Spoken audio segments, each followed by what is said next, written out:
Namo Buddhaya, my namaskar to one and all, and I welcome everyone to the third international webinar organized by Association of Indian Philosophers International.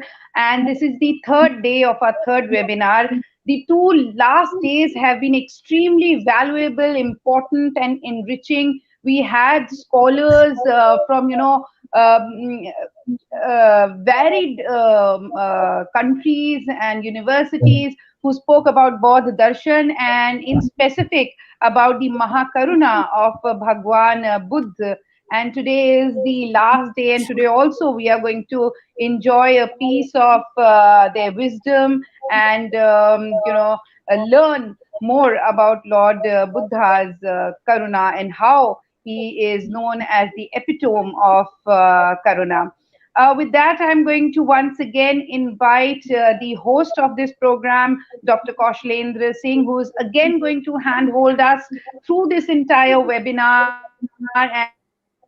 And he has been doing an absolutely wonderful job through the entire webinar, well knit with his wisdom and administration.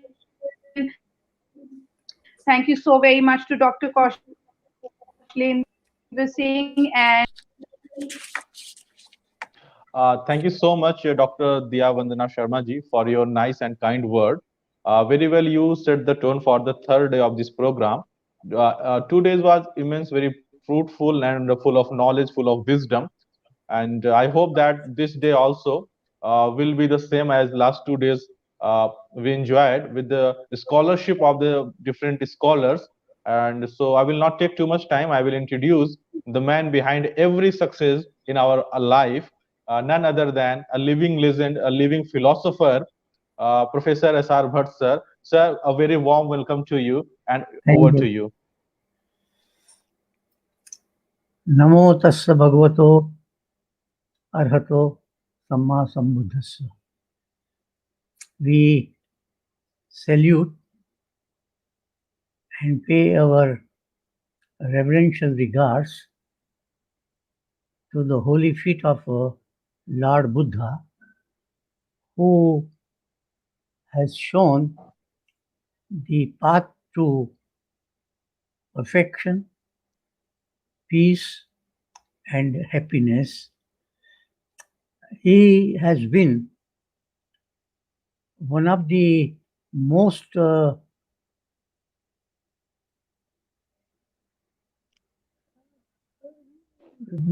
respected figure in Indian history and now in the entire world. He has shown us the true nature of reality, of the phenomenal world, and our own existence, which has a meaning, which has a purpose to be realized. And he pointed out that all calamities, all miseries, all imperfections that we experience and suffer from are due to our own making. And therefore, he propounded, and not only propounded, but also practiced the noble, efficacious, eightfold path. And that path has shown light in the past, is showing light also in the present, and will continue to show light in the future also. So the path, the Dhamma, the path that he propounded is Sanatana, eternal, and therefore its efficacy is universal. It's not confined to any particular race or country, though originated in India, but now it is a beacon light of the entire world. And therefore, we Indians are very much proud of that. But so also those who follow his path, his teachings, and therefore we are extremely happy to organized this particular webinar on the aspect of compassion, which Lord Buddha showed to the whole humanity. Compassion or karuna, or you can say when it is universalized, it is a Mahakaruna, is in fact the cornerstone, is the very heart of Buddha's teachings, emanating from the Four Noble Truths. It has been a soothing exercise for all those who are exposed to it, and his ideas and ideals are really coveted ones. They are conducive for universal wellness. He always cared for Sarva Jana Hita, Sarva Jana Sukha, and therefore Hita and Sukha are the two ideals which are propounded by him, and these two ideals in fact lead to Karuna, compassion. Though we have very many synonyms of Karuna, distinction can be made or need not be made, like Anukampa and Daya, etc. Well, they all lead to the same point, that we should have mutual caring and sharing, because we are all interdependent, and this caring and sharing is not just for human beings, but it is for the whole cosmos. It is a spiritual approach to reality and life, and a spiritual approach is that which is unified, holistic. It does not make any distinction, or it does not lead to any deprivation. It is something which is ennobling, and I would call it as a spiritual globalization. So it is this which has been the hallmark of Lord Buddha's teachings. In fact, these teachings were already there, rooted in Indian culture prior to Buddha.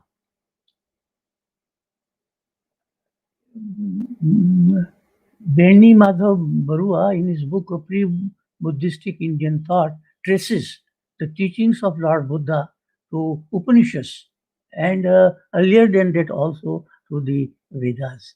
So Lord Buddha, I think, was the best exponent of Vedic wisdom, and all ills and evils which crept in Vedic society of his times, he eradicated them. He reformed them. So he was also one of the greatest reformers of Indian culture, and therefore we gratefully bow down to him for the benevolence that he has shown to all of us. I hope that our younger generation will get exposed to his sublime teachings, and his teachings were not just theoretical. Of course, they had a strong theoretical basis, but they had practical orientation, and therefore Buddhism is not just to be thought of, not to be debated. It is something to be practiced. So it is this what we these days call as engaged Buddhism. A Buddhist has to be engaged in social wellness, lok kalyana, lokanukampa. This is what Lord Buddha said to his fellow Panchavagiyas, fellow 5 monks, that charata bhikkhave charikam bhujan hitaya bhujan sukhaya lokanukampaya. Not for one's own emancipation, but emancipation of the entire living beings and nature also. We can also talk of emancipation of nature, because these days we have polluted nature, and we have tried to destroy the very essence of nature, and therefore we have to show anukampa to nature as well. Lord Buddha was very much fond of nature. His birth was in nature. All his most of his sermons were in the lap of nature, and he died also in the lap of nature. So we therefore have to care for nature very much. If we care for nature, nature will definitely care for us. And if we do not care for nature, naturally we will be harming ourselves. So this is the teaching of Lord Buddha. Lord Buddha always talked of a peaceful coexistence, mutual reciprocal cooperation, and mutual caring and sharing. If we can cultivate these virtues of sah-astitva, sahakara, and sah-bhog, I think the world will be the best place to live in. So, with these words, I welcome and offer my thanks to all those who spoke during the last 2 days, who will be speaking today and sharing their valuable thoughts with us. We need to focus on the compassion, the anukampa showed by Lord Buddha, which we have to emulate in particularly in contemporary times of crisis, and we are suffering from this pandemic, corona, and many other diseases which may come up. In fact, because of human folly, we do have a free will, but some generally our free will is not properly, meaningfully exercised, and therefore it is more detrimental than beneficial. So we have therefore to care for ourselves, care for our society, care for our nature as well. And for all this, what is needed is removal of ignorance and acquisition of pragya. So, if we have pragya, if we have bodhicitta, definitely our charya will also be bodhi. Bodhicitta and bodhicharya are two aspects of the same coin. Both are complementary, though they go together. And let us therefore hope and wish that we cultivate bodhicitta leading to bodhicharya. And so, once again, I thank all of you for your gracious presence, and we look forward to your valuable thoughts on the theme at hand. Thank you very much. Over to Koshlendra. Thank you so much, sir. You very well described about the compassion of Buddha, the Mahakaruna, the way he used in his life, and he was really a Vedagyu. That is also written in so many different texts. So I will not waste the too much time. So I'm going to call our first speaker of the day. Our first speaker is a symbol of knowledge and virtue. He is a man of dedication, a scholar and a philosopher. I extend a warm welcome to Professor Godabarish, Mr. Sir.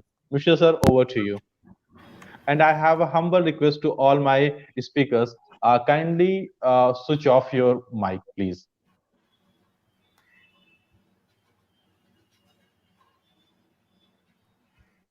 Mishra Before sir, starting, I'll just announce something.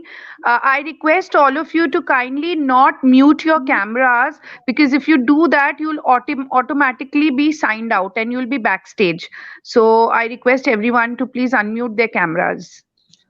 and their mic also.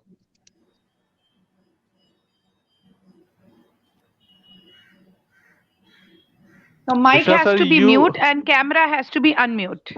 sure. Mishra sir, you please unmute your mic. Yeah, Yes. yeah. Am I audible now? Yeah, very much. Yeah. So, sir, good morning, good afternoon to all of you. And I am grateful to Professor Bhatt for this opportunity. I'm really beholden by the involvement that Kausalendra ji, Diya ji, Bandana ji have really displayed in organizing, involving themselves in this seminar. And for next 15 minutes, do I have 15 minutes, Diya ji? You can Yes, take sir, your you own have. time. Okay, Take okay. your time, sir. 20 minutes, I'll be discussing about the topic, the Lord Buddha and epitome of Mahakaruna.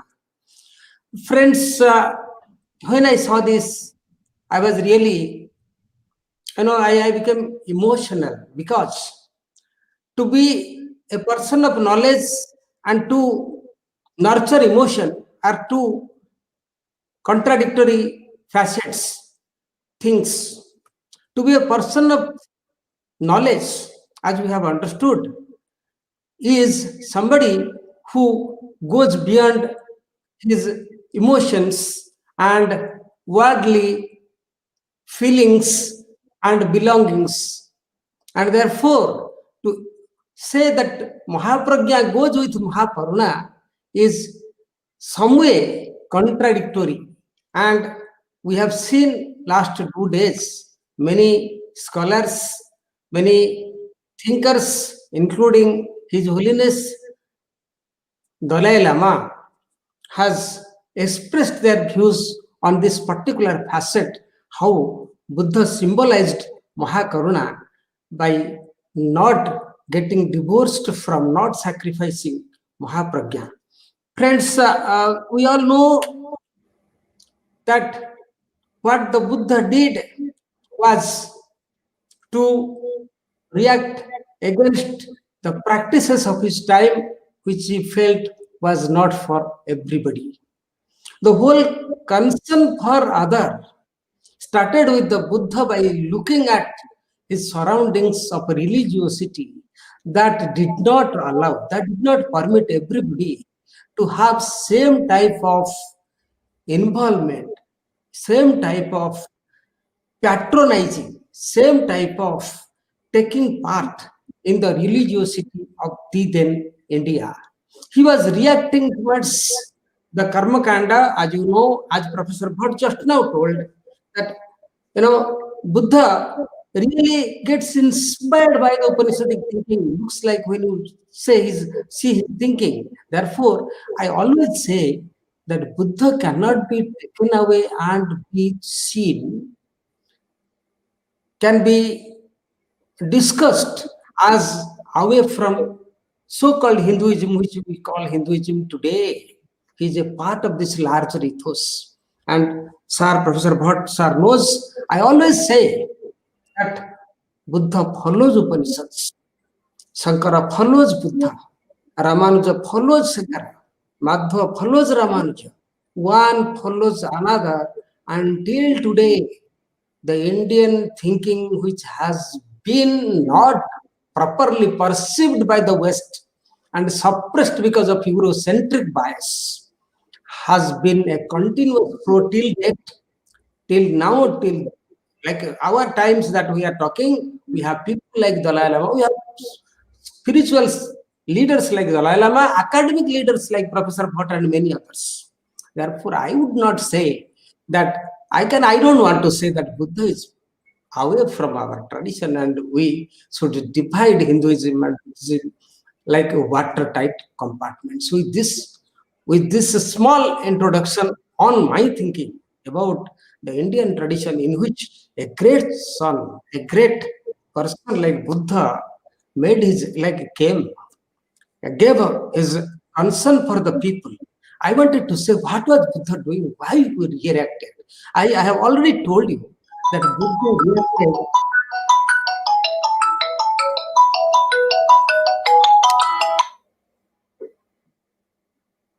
Buddha reacted to four prevalent religious ethos of his times. One is materialism, that Charvaka, that reduced everything to the matter. Buddha found it is an extreme view, an extreme way of opposing the Brahmanism, that which propagated the idea that everything is spirit, Everything is Brahman. So Buddha was comfortable with the neither. Buddha was not comfortable with reducing such type of extreme reductionism, which we say in philosophy. He did not want to bring everything down to the matter, and he did not want to take up everything to the spirit. Buddha wanted to have a middle path. A middle path that can be a path for everybody, not a few people, mediating between the the public, which is unaware of the religious ethos, the language, and the priests, the different from the ordinary public, those who can have the real access to the religiosity. Like, I would not say Brahmins, because there are great Brahmins who became his friends. As you know, Buddha had two disciples. The whole Buddhist literature that we get today is an offspring of the thinking that has been narrated to us by two disciples, direct disciples of Buddha. And those are Ananda, a Brahmin, Upali, a barber, who accompanied Buddha in all his sojourn in and around the northern India. Whatever it may be, friends, Buddha was reacting to four available religious ethos of his time. One is Brahminism. He did not find it to accept such type of romanticizing, saying that everything is consciousness, we are all the part of the bliss. That was not available, because he saw the conspicuous pain the man is suffering. How to address that if we say that everything is bliss? We have to have a way to address this practical, experiential dimension of the human existence. And Buddha was not comfortable with that. He did not want Brahmanism. He did not want to go along with Brahmanism in which he was born. Second, he did not want to reduce everything to the matter as has happened by Charvakas, Lokayatas. Therefore, he wanted to have a middle path.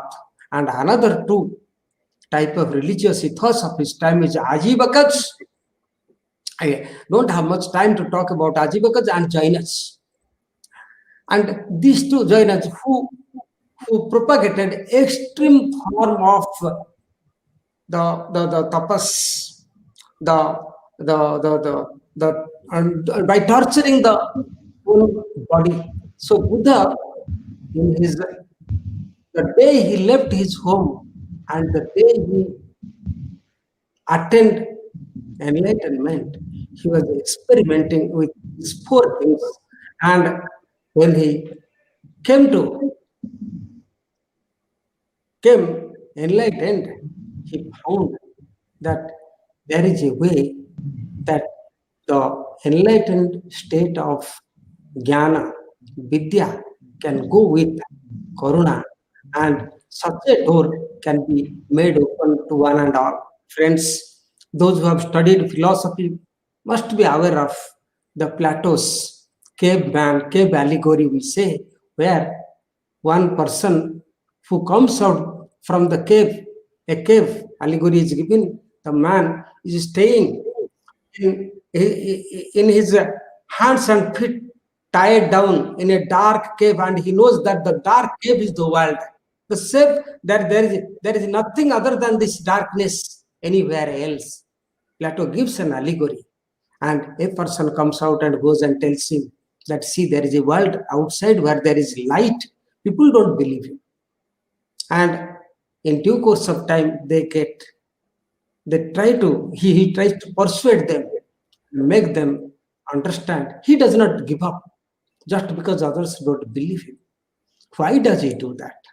He does it out of sympathy, out of concern, out of his knowledge that there is definitely a world full of light outside, and the reality inside the cave is not the reality that is present everywhere.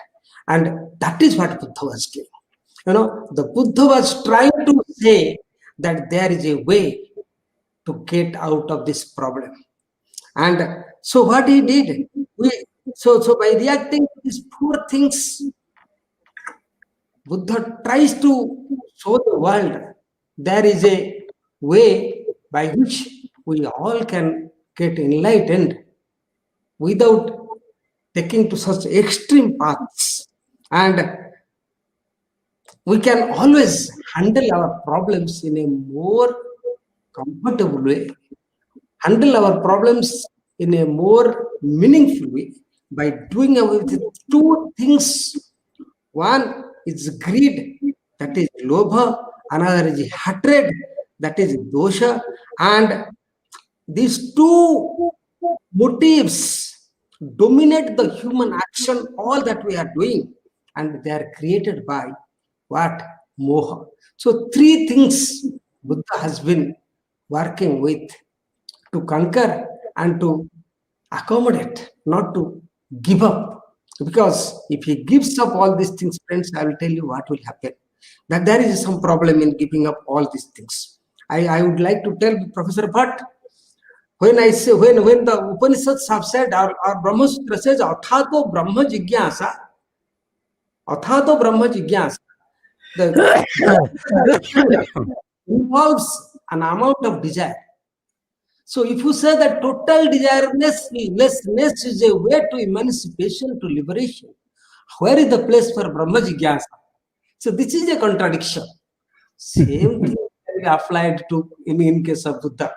If I drop all my human greed, if I drop all my the greed and hatred, then that which is created out of confusion, I may lose my desire to do anything for another person. Where is another person? You know, that is there is where Buddha comes to find a middle path, and I will be in my next 10-15 minutes, I will be dealing with these things. So there is difficulty in eliminating such negative motives without adopting a totally negative attitude towards human emotions, because they are all emotions, you know. Karuna, as I told you, is an emotion. Today I will be presenting before you, submitting before Professor Bhatt and all of you a philosophical and historical picture of Mahakaruna. So, in other words, Siddhartha wanted to discard passion and be dispassionate without simultaneously losing the capacity of compassion. See, if you are totally dispassionate, the compassion also goes along with that. My apologies, Professor Mishra. Can I request Professor S.R. Bhatt to please mute his mic? It'll be really kind of you, sir.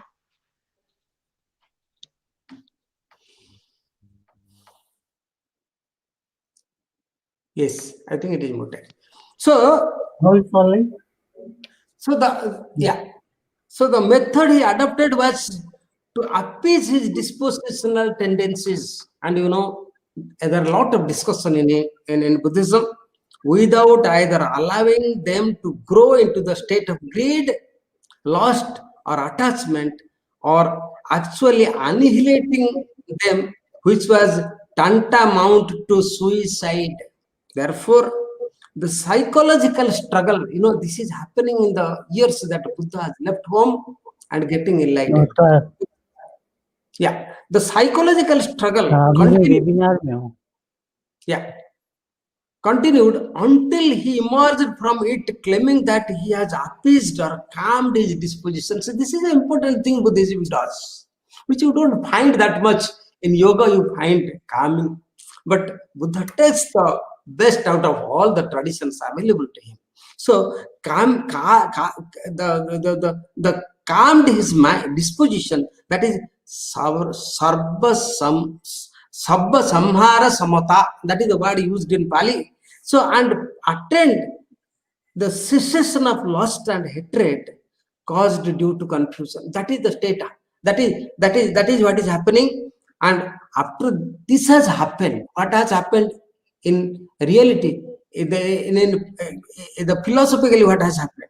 So he, by doing this, he has done away with the lokayata problem of accepting everything as nihilistic non-existence, or doing the running without running after the ultimate permanent existence, nihilistic non-existence, severe penance, and such other things adopted and practiced by Jainas and Ajivakas. He examined the nature of human conception in a very different way, and that is how he has tried to see that the without, like, the pragya can accommodate karuna.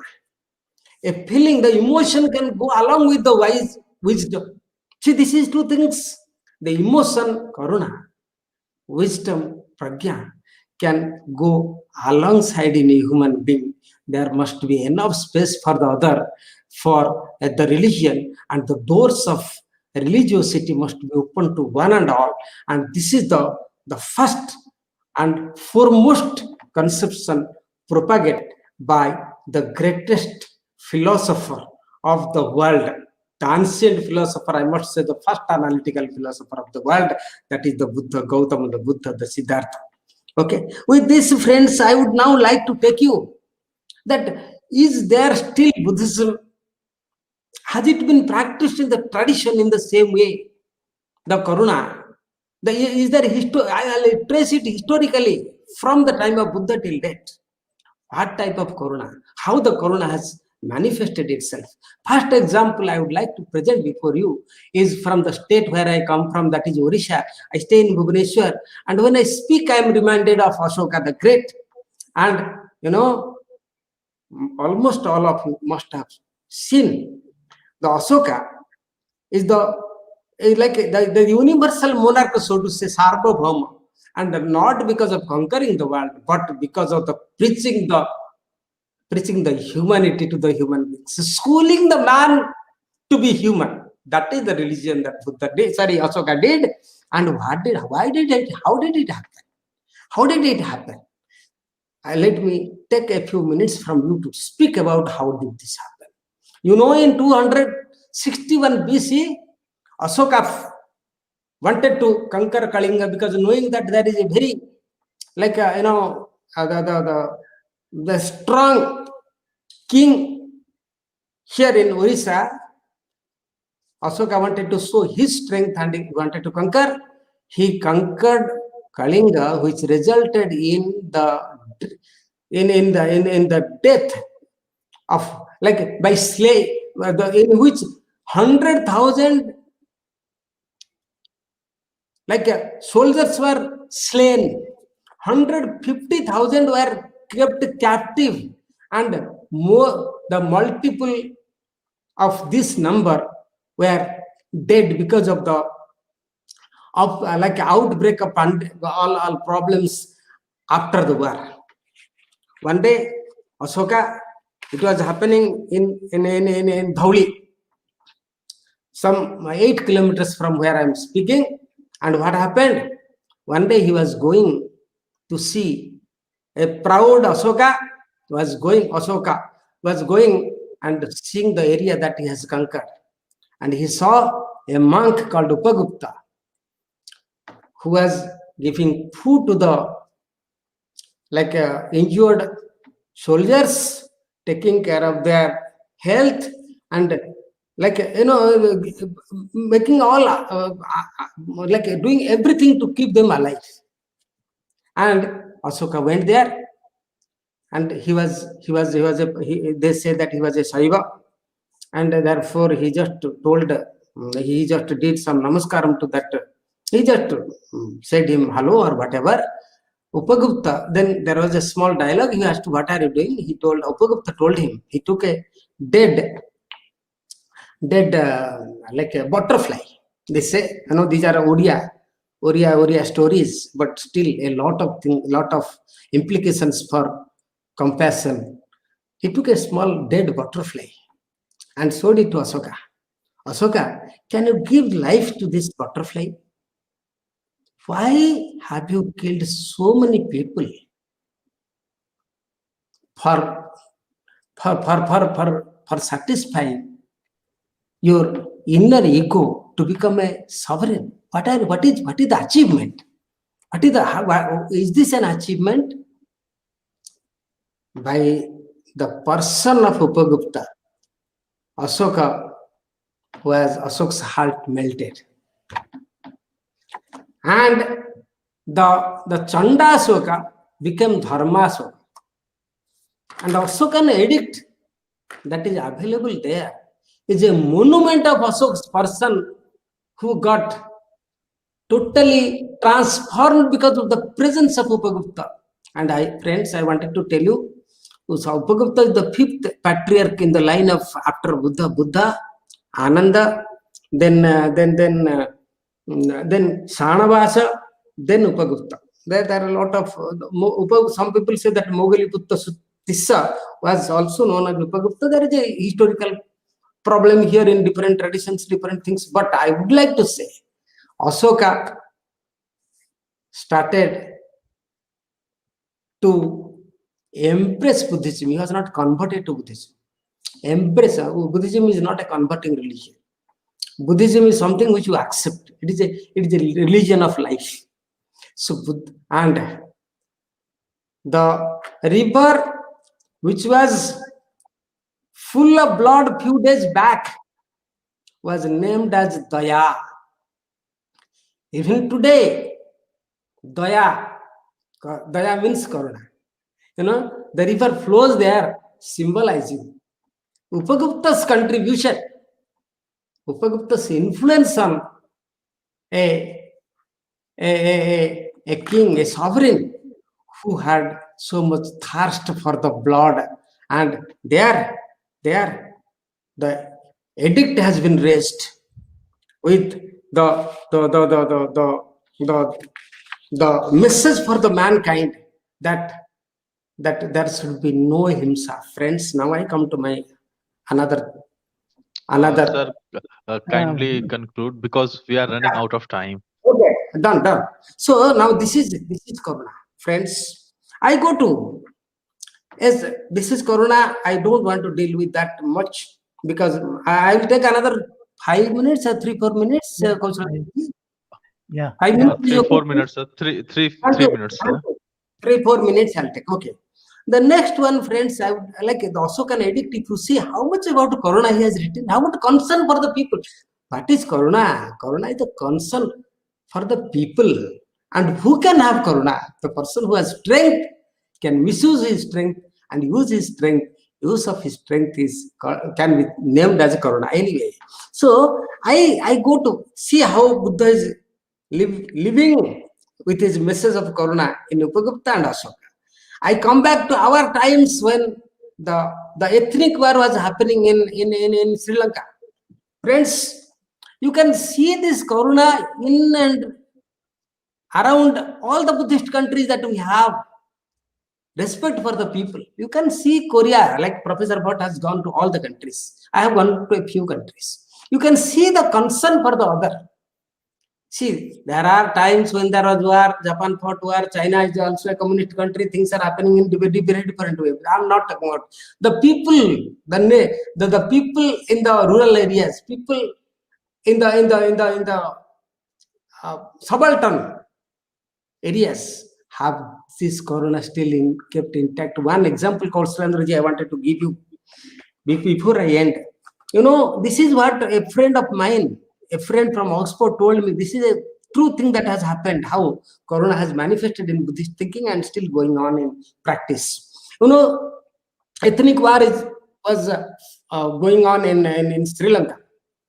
So Sri Lankan, they were camping in many places in Tamil dominated areas, and 2 soldiers in a village, they went for drinking water to a house when they are camping outside the village.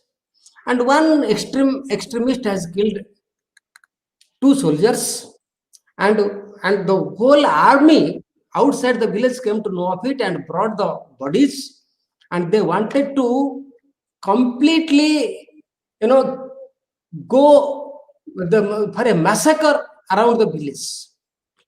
The captain of that army says, says, this is what happened. I'm telling about how, it is an autonomous word. I'm telling not a relative word like himsa and ahimsa. Karuna is autonomous in some way.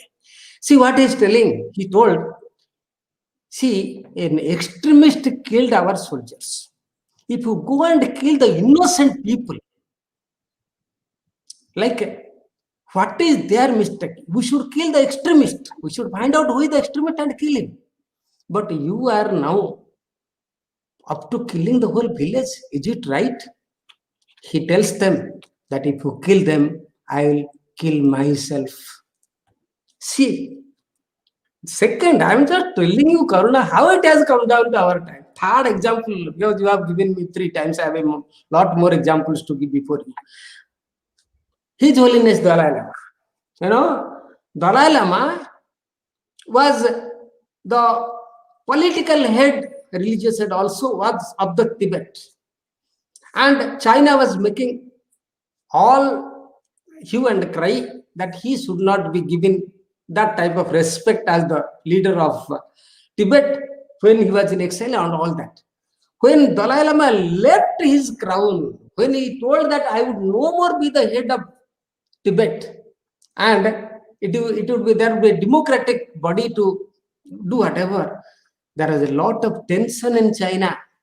See, he only wanted that the Chinese culture, religion, language should be preserved, and China can be a part of Tibet can be a part of the China. A middle path he took. Even now he takes that let the Tibetan culture be preserved. See, out of Karuna, see, he can take a extreme path of telling no, Tibet must become independent. He does not say that. See, out of the Karuna, out of minimizing violence, His Holiness has taken to this path. Why I am telling, friends, why I am telling this is to show how Karuna has percolated down in Buddhism, in practice, till our time. Even many governments, our government also practices Karuna at the extreme times, because because you cannot take extreme view which will be harmful to the others. So friends, I am thankful to you again, and I must say that Buddha will stand as a monument of Mahapragya, going along with Mahakaruna, that which is in practice, one which is internal and another is external. And for the ages to come, and everybody must get imbibed with the spirit of Buddha to practice these two, or to achieve that state of having Mahapragya and Mahakaruna at the same time, for the posterity to survive. Thank you. Thank you, Professor Godabarish Mishra. You have given a very concrete exposition of Ashtangik Marga, wherein there has to be a symbiosis of Pragya and Karuna. The two are not to be understood as contradictory, nor less incompatible. They very much go together, and uh,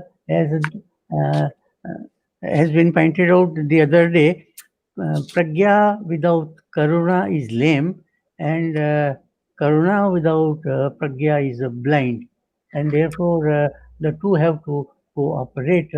Then only can have the sure marga to nirvana, and therefore your interpretation is extremely useful, illuminating, and we are thankful to you. You have given many examples of exhibition of Karuna at different levels by different people. We are thankful to you for this very, I should say, interesting information. Thank you very much.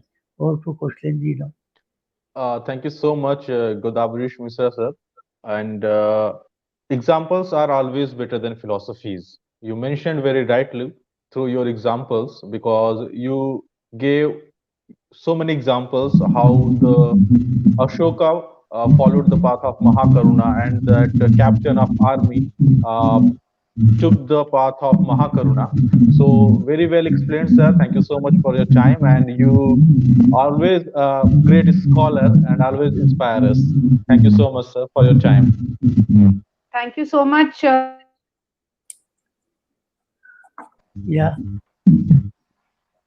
Please continue. Can everyone hear me? Yeah, Yeah. yes. Professor Mishra, pranams to you. I think you spoke so well. You rightly said that Buddha is not somebody who is out of our culture. He's very much a part of our culture. You know, his entire education was Vedic, and his thought obviously cannot be separate or cannot be uninfluenced by the Upanishads. And whether it is karma, whether it is rebirth, or whether it is yoga, everything comes from the Upanishads and Bharatiya Darshan. So I think your entire talk was enlightening and so beautifully put together. Thank you so very much, sir, for being with us and helping us grow spiritually and intellectually. Thank So- you. Thank you. Okay. So now, moving ahead, we have a very special guest. He is a very well-known face in Buddhist world, author of so many good books and research articles, a man of wisdom and knowledge. Joyfully, I welcome Professor Ramesh Prasad from Sampurnanand Sanskrit University. Prasad sir, kindly unmute your mic and bless with your word. Thank you sir.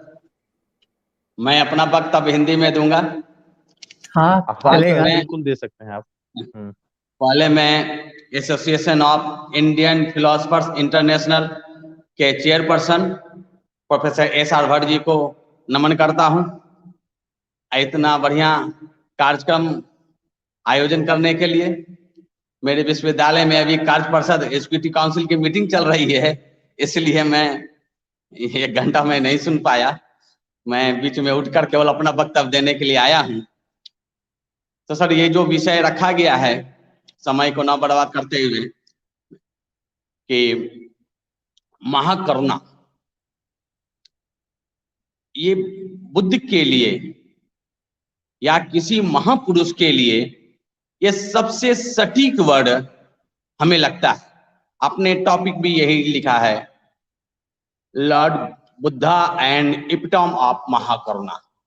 महाकरुणा के प्रति करुणा अगर देखा जाए तो करुणा तो हर जीव में है।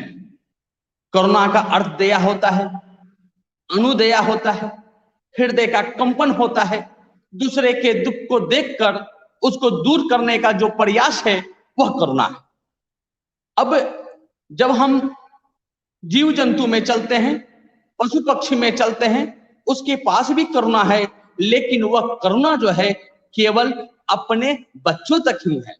पक्षी भी अपने बच्चों को बचाकर रखती है, पशु भी अपने बच्चों को प्रेम करती है, उसको बचाकर रखती है। अगर किसी प्रकार की अगर कष्ट होता है तो उसे दूर करने का वो भी प्रयास करते हैं।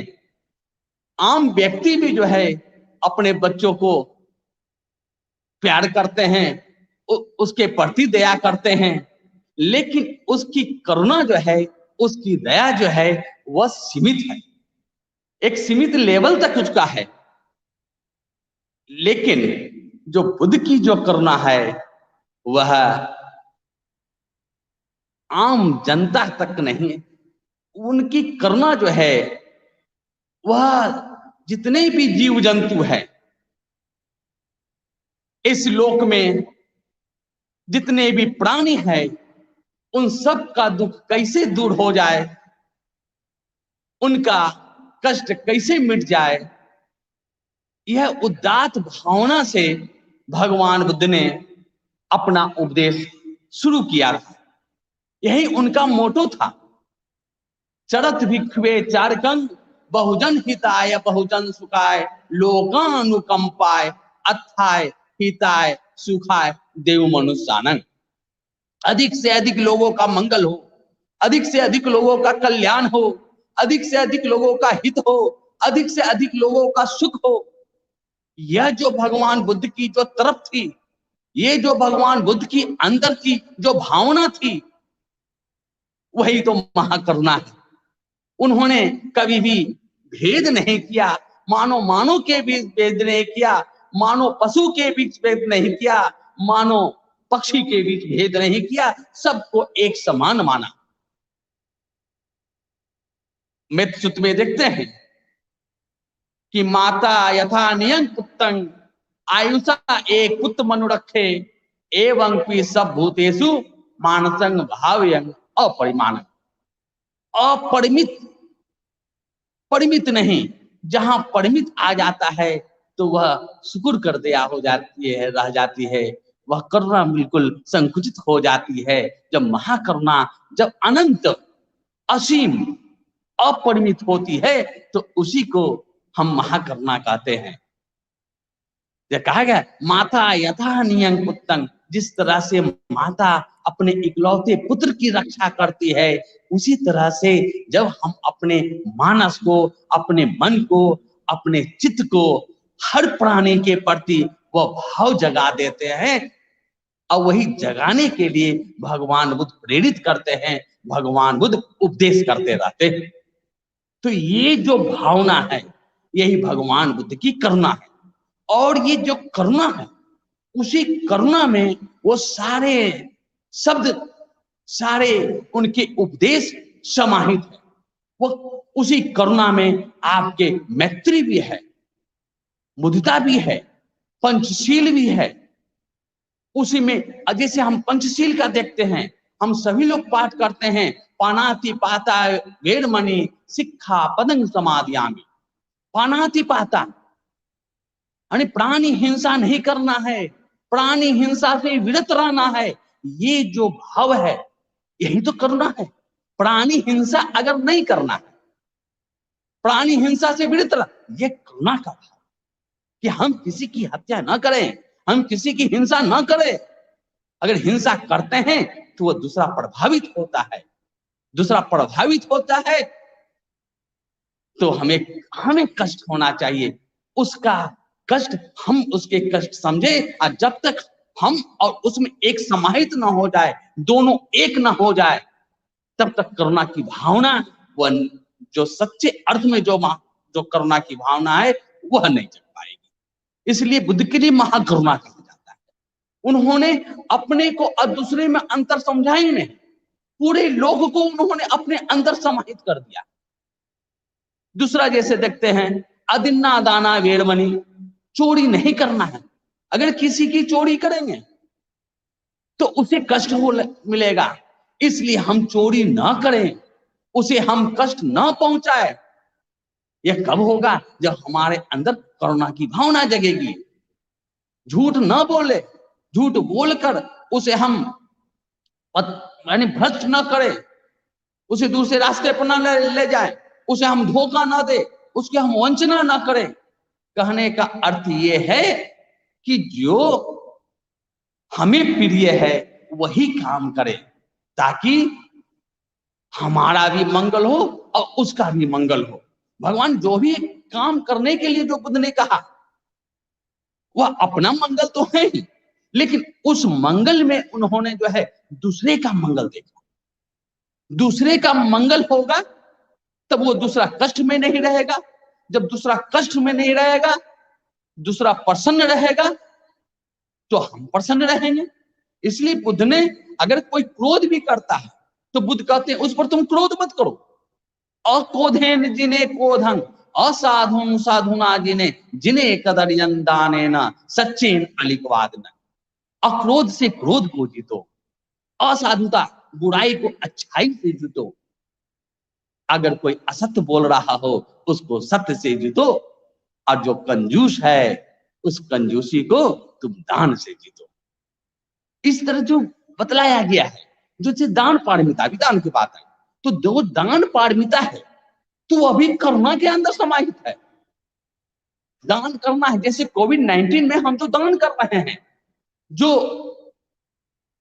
ऑप्रेस्ड क्लास है, जिसके पास कुछ खाने को नहीं है, उनको भोजन मिल जाए, इसी के लिए जो है दान की व्यवस्था की गई है।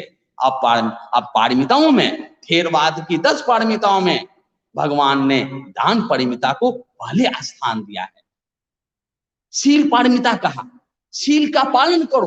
तो शील का पालन अपने लिए तो है ही, लेकिन उससे ज्यादा प्रभावित जो है, उससे ज्यादा शांति जो है, उससे ज्यादा मंगल जो है वो सामने वाले का होता है। इसलिए हम जो है इसलिए भगवान बुद्ध ने के जितने भी उपदेश हैं वो सारे जो है वह करुणा से वशीभूत होकर ही किया है। उन्होंने कभी भी किसी में भेदभाव नहीं रखा।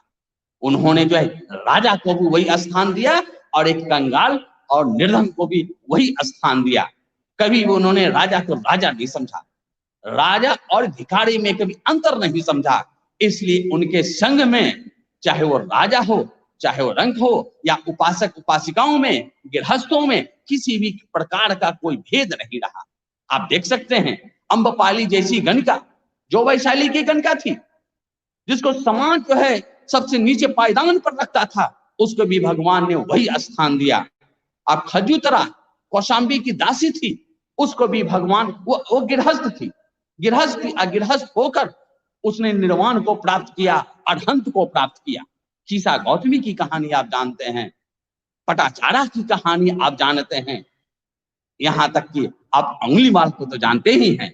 अंगुलीमाल डाकू जो पूरे जो है श्रावस्ती को, कौशल जनपद को पूरा परेशान कर रखा था, उनके प्रति बुद्ध की करुणा बरसती है। अब बुद्ध अकेले जंगल में जाते हैं और उसे रास्ते पर लाते हैं और समाज के सामने उसको एक अच्छे इंसान के रूप में प्रतिष्ठित करते हैं। उसका कल्याण होता है और अंगुलीमाल के सुधर जाने पर पूरा उस जनपद का भी कल्याण होता है।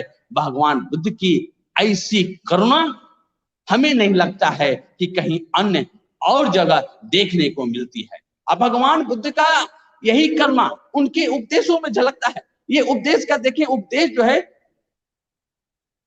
वो बहुत लोगों ने कहा कि भगवान आप जो है संस्कृत में उपदेश करें, लेकिन जी बस 2 मिनट सर।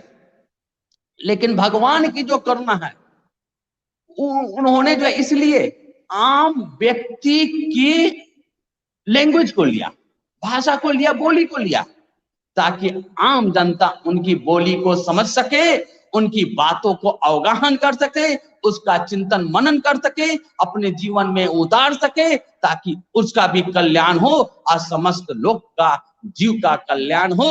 बहुत जी सर, बहुत बहुत धन्यवाद। बहुत ही सारगर्भित, विद्वत्तापूर्ण आपका उद्बोधन रहा। आपने भगवान बुद्ध के करुणा के विभिन्न पक्षों को हमारे सामने प्रस्तुत किया।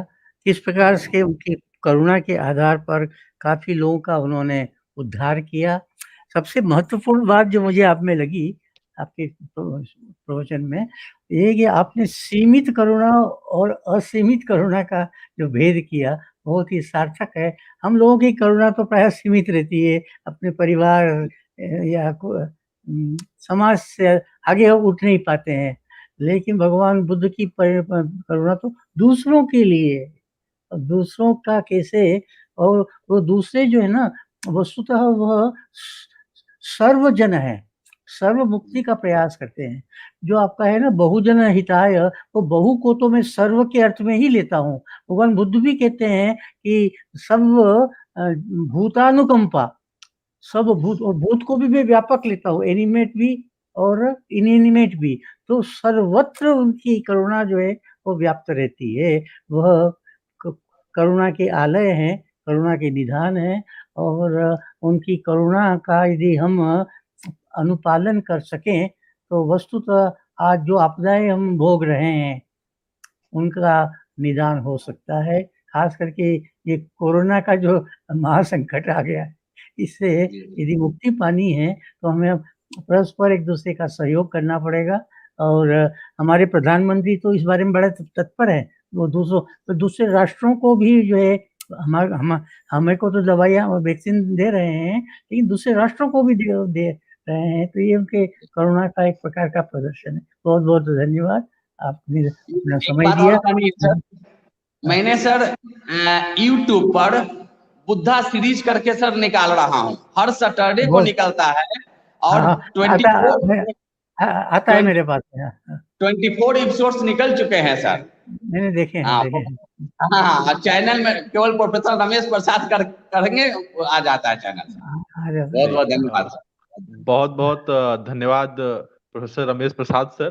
सर को शायद स्मरण ना हो, लेकिन मैं बहुत अच्छे तरीके से मुझे याद है, जब मेरा JRF से SRF का वाइबा होना था तो रमेश प्रसाद सर ही आए थे वाइबा लेने, और मैं बहुत फॉर्चुनेट हूँ कि समय समय पर सर का गाइडेंस प्राप्त होता रहा है, और सर ने बहुत ही सुंदर तरीके से अपने उद्बोधन को हम लोगों के सम्मुख रखा, और साथ में इस बात को भी स्मरण कराया कि एक माँ के लिए जो उनका इकलौता पुत्र होता है, देखा जाए वस्तुतः तो बुद्ध के एक ही पुत्र थे, Rahul.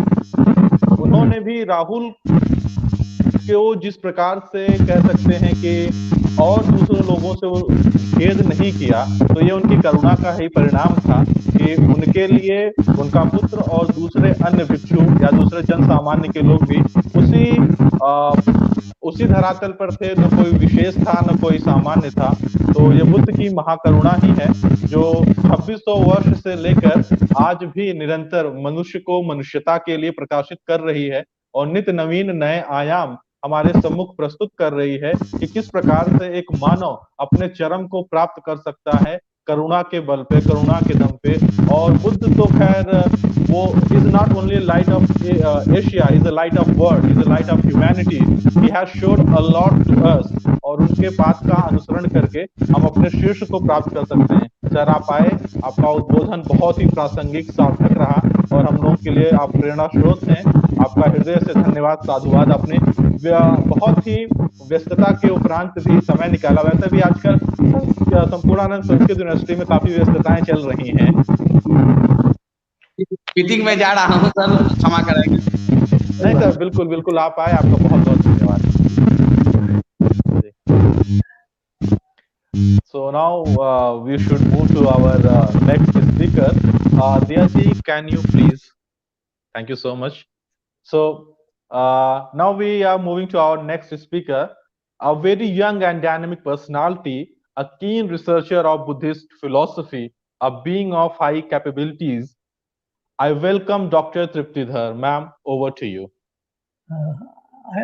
Unmute kariye, unmute. You are mute. Am I audible, sir? Am I audible? Yes, ma'am. Yeah. Respected P.Prof.S.R.Bhatt, sir, Chairman of AICPI, and all the dignitaries and all the dignitaries and distinguished guests and members of academic fraternity and all the scholars, a very good afternoon. I am very much grateful to Professor S.R.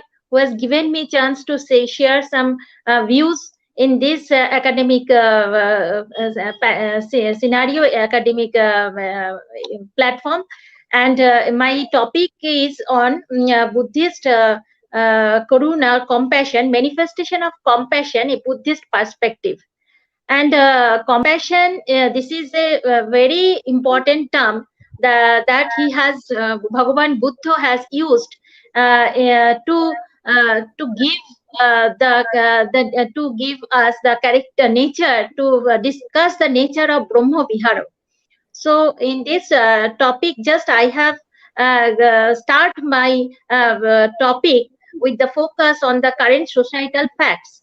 That World Health Organization recently declared that COVID-19 as a global health pandemic, as it affected the global society and economy. It is a threat to human society. Such a crisis has mandated a reorder in our societal approaches in dramatic ways. A global virus that forced us to containment have reoriented our relationship towards each other. Now we fear to touch even each other, and at the same time, crisis movements presents a golden opportunity to revisit our lifestyle, our thought process. We have transformed our thoughts. For example, we have shifted seminar to webinar, offline to online. These things we have changed our thought process. Even that is the when threat comes, then we are forced to change our lifestyle. Our thought process changes. We are more inclined towards collective activities than individualistic activities. Professor S.R.Bhatt sir has mentioned a few minutes ago that we are more societal. We are not individualistic. That just we have to think other beings as our relatives, not as the individualistic context. As a human being, we are all societal beings. So without society or societal involvement, nothing can be fruitful. So in Buddhism, the concept of compassion is very much important, that Buddhism has stressed on equal society, which would be based on wisdom and compassion. Gautam Buddha himself has given way out for removing all sufferings from our society through different prescribed paths. He advocated in the Vajjibhagga of Sutta Nipata in Anguttara Nikaya 7 conditions for the continued prosperity of the Vajjayans. These conditions are indicate for achieving an ideal society, which would be based on 6 observed features, that is rational, equal, balanced, moral, progressive and altruistic. Gautam Buddha has even left his personal life of luxury for the welfare of others. Bahujano hitaya cha bahujano shukhaya. That was his main point or aim in his life. And Karuna, after achieving Buddhahood, he had worked for the welfare of others. Karuna or compassion was his golden message to do some work for the mitigation of suffering by serving all those who may need our help. The feeling that we have to experience the pain or distress of another as if it is our own. The English equivalent compassion is derived from the Latin com, meaning is with, and passio, meaning is suffering. Karuna is not just sympathy or anukampa or feeling sorry for another, but rather empathy or anudhayana, or actually feeling is sorrow of another. That is means we all the counseling students, all they are more emphasized with the term that is empathy is most important in philosophy, and Karuna is also Karuna is equal to empathy, not with sympathy. Gautam Buddha had mentioned the Brahma Viharo, which means dwelling places of Brahma, a form of celestial beings existing in heavenly worlds. Buddha also speaks of 4 sterling virtues, namely friendliness, metta, karuna, mudita, upekha. If we follow these, all leads towards happiness. They can transform man into a superman. If all try to cultivate them, irrespective of creed, color. My apologies, ma'am. My apologies for interrupting in between. I request everyone to please switch on their cameras. This is an instruction from 10 News, because if you switch off your cameras, you will be automatically logged out. So for the smooth functioning of the webinar, I request everyone to not mute their cameras. I can mute it because I have to coordinate backstage. Thank you so very much. And Professor Vicky Malhotra has come, so he may be given into Professor Malhotra. Okay. May I start now? Yeah. Yes, ma'am. Yes, may ma'am, I continue? please. Okay. Yes, ma'am. They can Take your time. transform. Okay. Buddha speaks for 4 sterling virtues, that is metta, karuna, mudita, upekha. And if we follow these all the things, all the virtues, then it all leads towards happiness. They can transform man into Superman if all try to cultivate them, irrespective of creed, color, race, sex, and earth can be transformed into a paradise. Among the 4 Brahma Viharas, compassion follows loving kindness. When one develops loving kindness towards others, it will naturally lead toward compassion when one encounters suffering in others, wishing for their suffering and the causes of suffering to stop. Venerable Buddha Ghosha, the Buddhist scholar in the 5th century AD, has defined the Brahma Viharas in his book The Path of Purification, that is Vishuddhimagga, as follows. Why are these called Brahma Vihara? It is because they are supreme and faultless. these states constitute the best mode of conduct towards others. And the main purpose of cultivating Brahma Vihara then was to reborn in one of the Brahma world. However, the Buddha adapted them and reinterpreted them so that in addition to the possibility of being born in a heavenly realm, their cultivation also contributed to the cultivation of the Buddhist path of liberation, which is Noble Eightfold Path and the Middle Path. Who himself, and let us see that Gautam Buddha was very much rational as well as practical philosopher.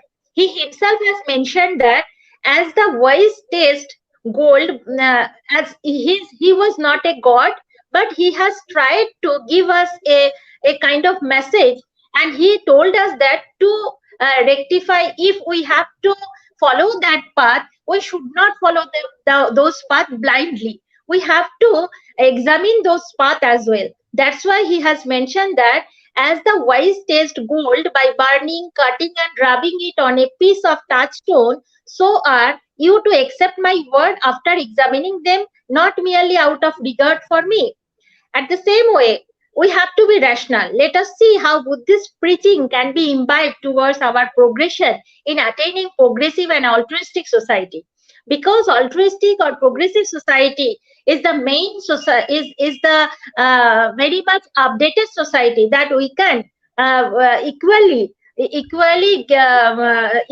feel each other as a rational being, and we can express our compassion, we can extend our compassion towards other beings.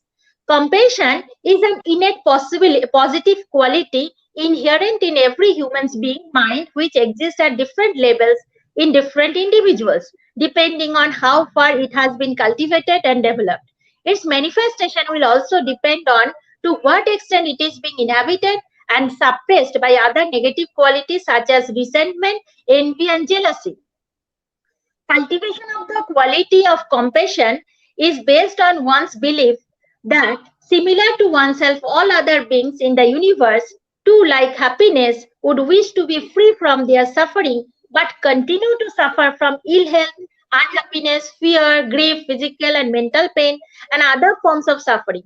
True compassion is to be able to wish relief from suffering to others, irrespective of who they are. Actually, they may be our enemy also, but we have to extend our compassion towards other beings, whoever they are. They may be enemy or our beloved person. So one does not like to be harmed. It is in Dhammapaya, Buddha has himself mentioned in the verse 129 that one does not like to be harmed, punished or killed, or similarly other beings too fear experiencing harm, punishment and death, and hence one would want to abstain from harming or killing other living beings. This fact is aptly described by Buddha in Dhammapada. And the Buddha has a very clear idea about an ideal king, an ideal government, an ideal monk, an ideal householder. Buddha was a man of the masses. Throughout his life, he moved among the masses. He had lived with them. He had worked with them. He understood them, and he knew the day-to-day problems which they had faced. So he could as well search out solution for those problems. Wherever he went on his daily begging rounds, he accepted the hospitality of lay devotees. He would become a member of the householder and share its joys and sorrows sincerely. He used to have an intimate conversation with the members of the household and give them good advice. Here, just I am going to another thing that is very much related with the compassion. We are in the valueless society. We all know that we are living in a valueless society because lots of differences are in our society: class distribution, gender biasness, economic inequality, rights to entertainment, etc. In this society, a small example I have got in the newspaper recently on 15th January, Times of India, that I have been motivated by the fact that a fact that is a very important fact, that how a small act of brain dead person given us a real teaching of compassion, that is 20-month-old donor saves 3 lives. that is, her organs, helped save 3 lives: a 5-month-old toddler who received her heart, a 9-month-old child who received her liver, and 34-year-old man who got both her kidneys. That is the fact that a real example of compassion I wish to discuss here. That is, here is organ donation is a very important fact, that whether we have to know that kind of organ donation was applicable on that time in Buddhist period or not. We have to know that, because in organ donation permitted in Buddhism or not, it is also a important question. Organ donation is giving an organ to help someone who needs a transplant. There are no injunction in Buddhism for and against organ donation. The death process of an individual is viewed as a very important time that should be treated with the greatest care and respect. There are many different Buddhist traditions, and organ donation is an individual choice. But giving the greatest of Buddhist virtues, the Buddha in a previous life gave his body to a starving tigress who could not feed her cubs. There are many such Jataka tales, some in which he even gave his eyes to someone who wanted them. Dr. Desmond Bivla, chairman of Buddhist Studies, he has mentioned this fact. Also, we all get all the facts in the Jataka stories. And here a question arises that whether Theravadi or Mahajani, they have accepted organ donation, this fact they have accepted or not. Mahajani Buddhism, they have accepted these views, and I have got this information in a paper or article that was published in 1991. That is a medical practitioner. He has wrote this, and it was published in a Jester.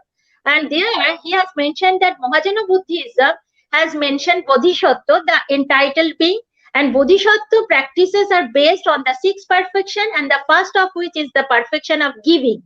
This perfection of giving involves not only one's possessions, but also includes one's body.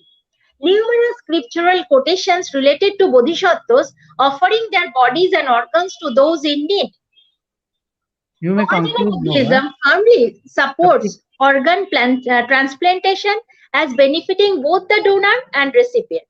Some Buddhists, especially those practicing Tantra, that disturbing the corpse, according to them, disturbing the corpse at the time could adversely affect the consciousness still residing within. Tantric practitioners may choose not to donate their organs so as to leave their corpse undisturbed, since it is felt that time of death is an especially powerful moment in which to practice certain yogas in order to realize spiritual advancement. So, Tantric Buddhism, to some extent, they don't believe or don't accept organ donation. But organ donation in Mahajana concept, they accept it. And what laws Professor Dr. Deshmukh Bidvula, in his Buddhist, he is a chairperson in Buddhist Society, has mentioned that. Humble request to you, ma'am. Do you please humble request to you kindly conclude, ma'am? Yeah. Just a few minutes. What loss do I suffer to give an unwanted organ after my death to give another person life? He mentioned that I would be happy if I was able to help someone else life after my own death. Buddhist liberation is liberation from selfishness. Liberation from selfishness manifests as gratitude and generosity. Gratitude and generosity are not just feelings, they motivate action. Action to bring beauty, truth into the world, to relieve suffering and create harmony in communities. Buddha was very much practical philosopher. He has not given any utopian concept which is based on some illogical ideal thought. Compassion is the quality of mind which can feel empathy and concern for suffering in others as if it is one's own, and wants to act in a way which will reduce or bring an end to that suffering. His concept of Brahma Viharu is very much logical, can be replicated in our society through our interrelational behavior, societal approach, and empathetic mentality towards other beings. So I think here I am concluding my paper that Brahma Viharu is not an utopian concept. We can create this Brahmo Vihar or this place in our society by giving our all things, by giving or extend our compassion to other beings. So this is a very important message that Gautam Buddha has given us, and I think we should practice this all the virtues that he has mentioned in his all the books that he has mentioned. Thank you very much. Thank you, Dr. Taptidhar, for very illuminating deliberation. You began with COVID-19, and then for that, a need for a total change of our mindset, a transformation of our modes of thinking, and also our lifestyle. That is very Yes. much needed, and we are thankful to you for this. You have brought in a very interesting point, that is organ donation. Yes, Because yes. organ donation is also, it is being practiced. We don't do donate eyes, etc., or kidney, but this is something which is a part of the process of karuna. Those who Yes, are yes. needy and those who can be given a new life, for that organ donation is really very much needed, and uh, this needs to be encouraged in our society. Thank you very much. Over to Poshlin. Thank you so Thank much, you very much. Tripti ma'am, that very wonderfully you described about the Karuna and the way you can donate your parts of your body, anga donation. So, and you very rightly mentioned that in the Jatakas there are several examples. We find that Buddha sacrificed himself in form of various animals or various birds to fulfill the requirement of other living being. So the Buddha showed the compassion in a different ways, in different forms. So very beautifully you described, ma'am. Thank you so much for your time that you joined with us. Dr. Diyavanda Sharma, you want to add something, please? Thank you. Namaskar, Tripti ma'am. I have heard so much about you from Professor S.R. Bhatt. Even before you spoke, I had immense regard for you. And after hearing this, it has gone to another level. Although, my mic was off and I was also coordinating backstage, I was hearing everything. And, I am speechless. The way you have put things is wonderful.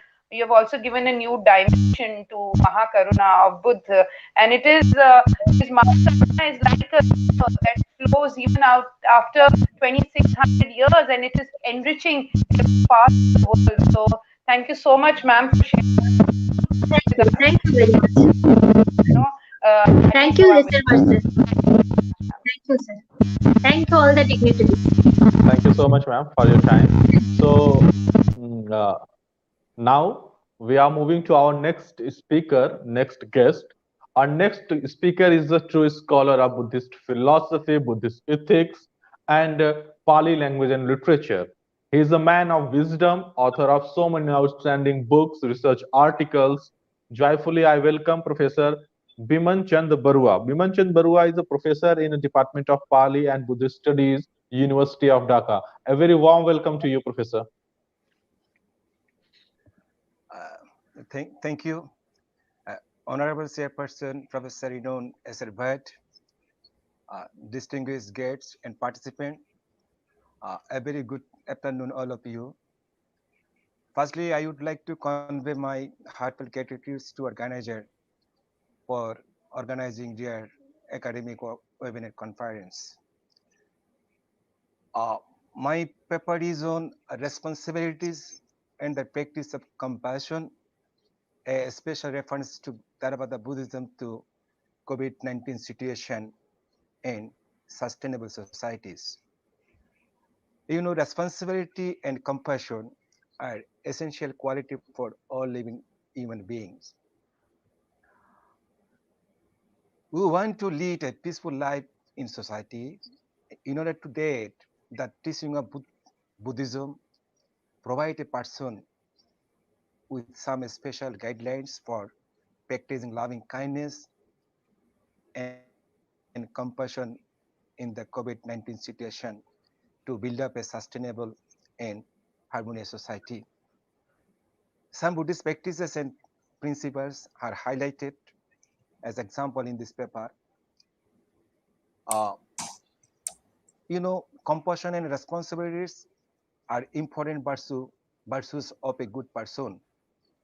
These two virtues help build up peaceful and sustainable societies.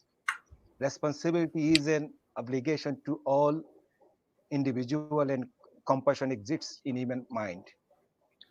However, is a good person is a good friend who protects a person or friend with compassion. Furthermore, a friendly teacher or advisor always provides supportive accompany with wisdom. The Buddha teaches some good qualities that very individual should possess. Those qualities of knowledge are significant qualities which are essential for social life and pave the way of attain goals. Moreover, compassion helps the people to escape from sufferings and help to free from hardship and miseries for both animal and human beings. A good human being is compassionate to others. He or she is less selfish and show kindness to others. He or she works for the well-being for society and nations. For example, the king or head of the government also take initiatives to be kind to the nation and to cultivate compassion for others. You know, compassion uh, or is alternative name of Karuna, Buddhistic name, is a quality which is eliminates the wish to the hampers others. It creates sense of feeling of sufferings and makes to lessen other sufferings and not to increase. It can be detailed as good virtue to feel the sufferings of others. Moreover, compassion can also be found similarities to anukampa, daya, and sympathy. Compassion is necessary for harmonious society, enlightened nations, and to achieve the path of wisdom. Apart from that, life is dear to all, and it has been shown in the Dhammapada. Like all dream well at violence, life is dead to all. Putting oneself in the place of the another, one should not kill nor causes another to kill. Here, compassion means to love all livings. It teaches us not to take part in any violence and harmful activities. However, compassion or karuna is one of the four sublime states. It has the power to kill lust, delusion, and ill will for bringing peaceful and harmonious society. It can be demolished or reduce emotions like anger, sufferings, uh, attachments, and the wish to harm others. It is necessary to build a peaceful society and ensure equality of human beings. Thus, compassion should be seen as a full of mindfulness and peace building discipline of the mind and an essential part of spiritual life. Compassion is a great virtue.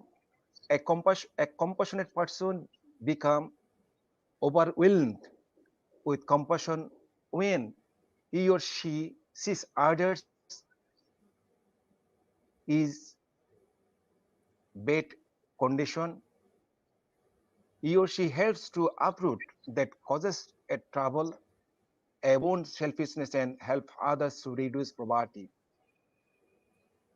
A compassionate person becomes unhappy to see others suffering. He or she feels pain, depression, misery, frustration, lamentation, and soon, when others are in the trouble, or in bad situation. In this context, in a compassionate person can do well for others and removes trouble from others. Compassion is necessary for harmonious society.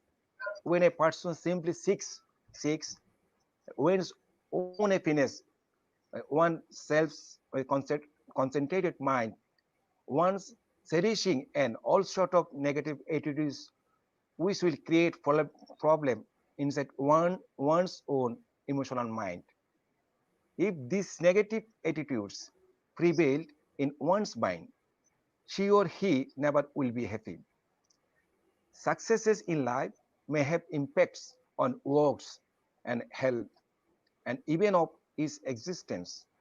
Moreover, the purpose of the compassionate person is to bring happiness to others, to work for others, to be liberated from sufferings and brings happiness in all sphere of life. But happiness should be brought for well-being of others. Due to COVID, COVID compassionate responsibilities provide a peaceful and harmonious society. In Buddhism, compassion is practiced for the benefit of others. This can be achieved through leadership with wisdom. For example, Buddha taught to donate things that are needy, saving endangered lives with practicing spiritual thoughts. It may bring happiness, harmony, and the end of the suffering of the people. Due to the COVID-19 pandemic situation, the whole world is suffering from danger, food, anger, recession, and even death. In this situation, the need of the compassion is inevitable or very necessary. For example, Buddha thought to offer anything to the needy and word for the elimination for poverty, hunger, and abrupt sufferings of general people. Otherwise, general people will steal food, damage others' property, hamper others' peace, and thus create inside the state under the circumstances. Only compassion can eliminate helping others in the COVID-19 situation by offering food. Public health and healthcare is seen as a boon of human being. Health life is essential for product, uh, productivity and to lead a happy and prosperous life.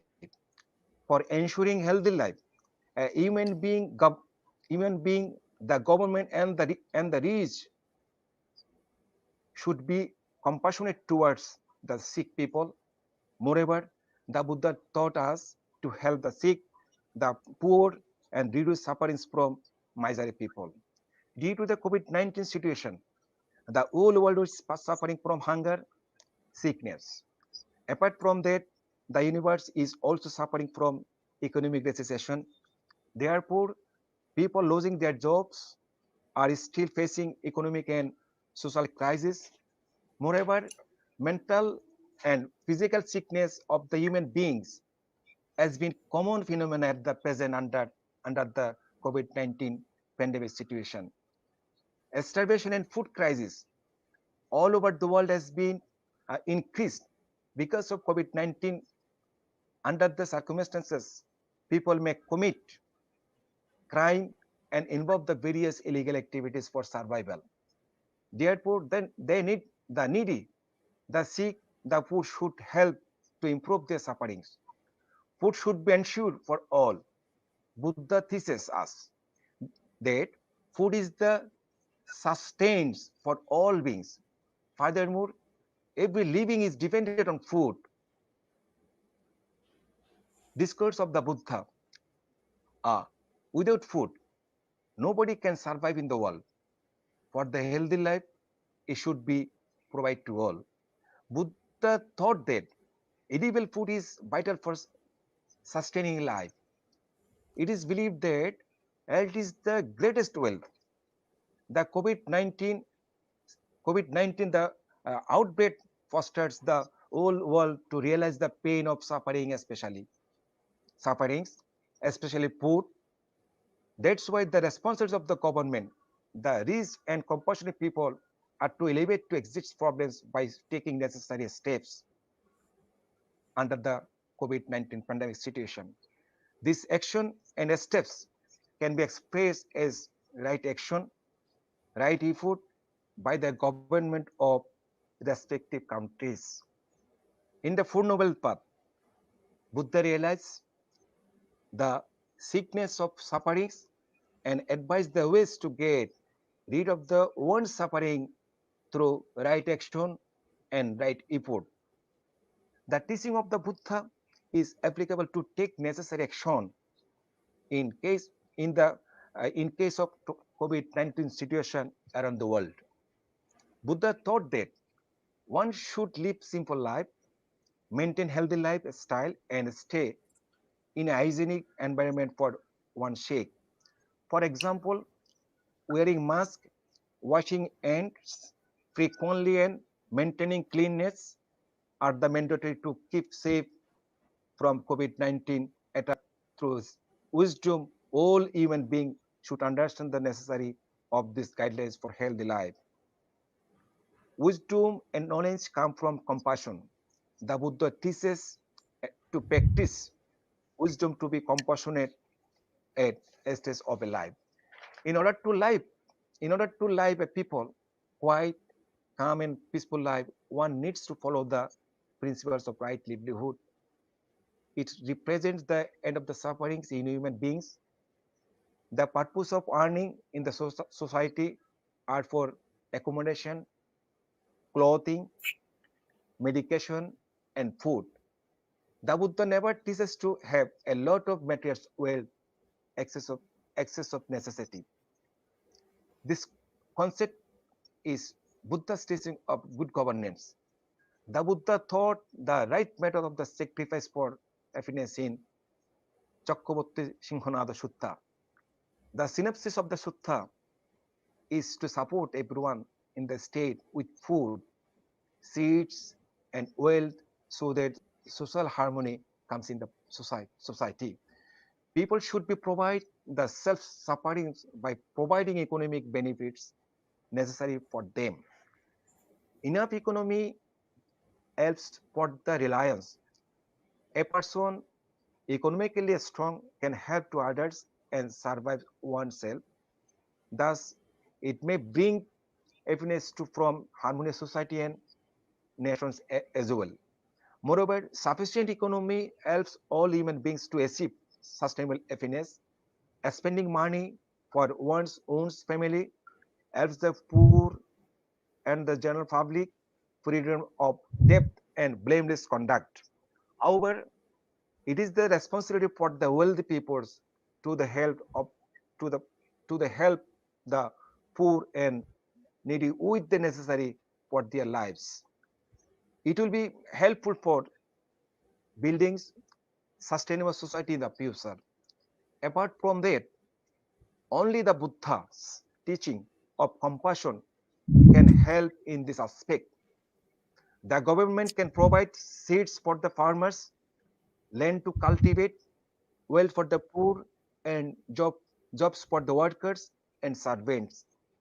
The materially rich people can help the needy, can alleviate the sufferings of the poor.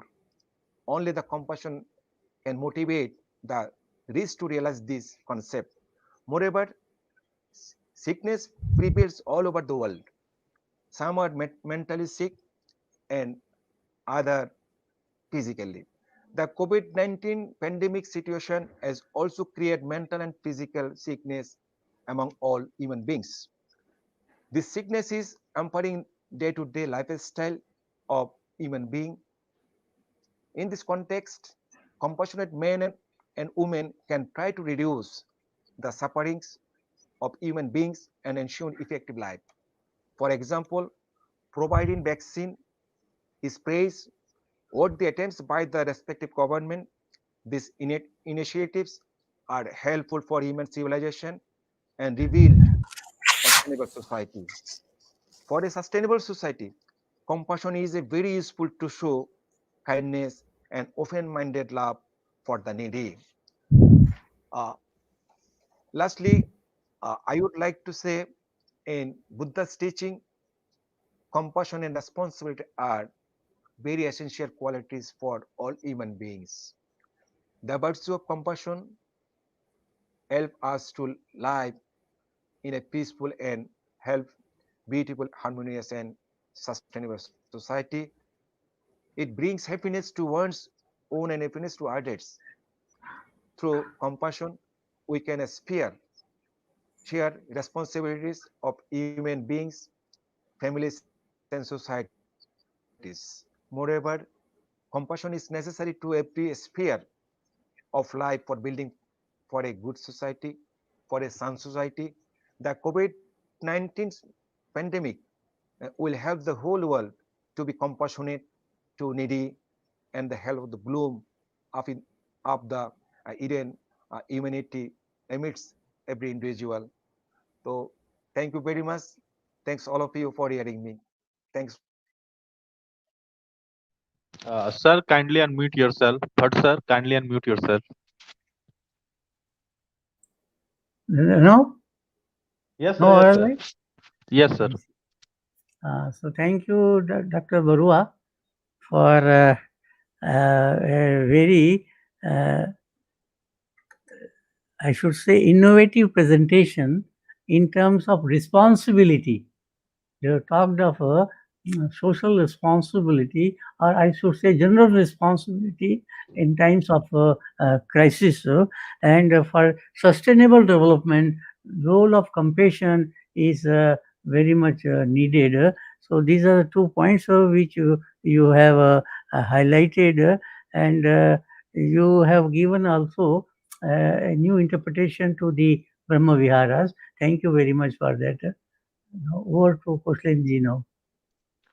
Thank you so much, Barua sir, that you are one of our respected speaker, and very well you described the situation of pandemic and how we should help to each other with the compassion and karuna, as Lord Buddha did 2600 years back. And it was we are fortunate that we are following the path of Buddha, and we are reading uh, what he told to the society on that time, uh, with the in different form in various languages. Basically, we find that in Pali Tripitak, but Pali Tripitak is translated in so many other languages, literature. So I can say that this is a very desperate time, and we should help, and we should be to karunamay to other living being, not only the human being, like pashu pakshi, like animal, birds, plants, and everyone. So thank you so much, and you very well described that how a vaccine can save us.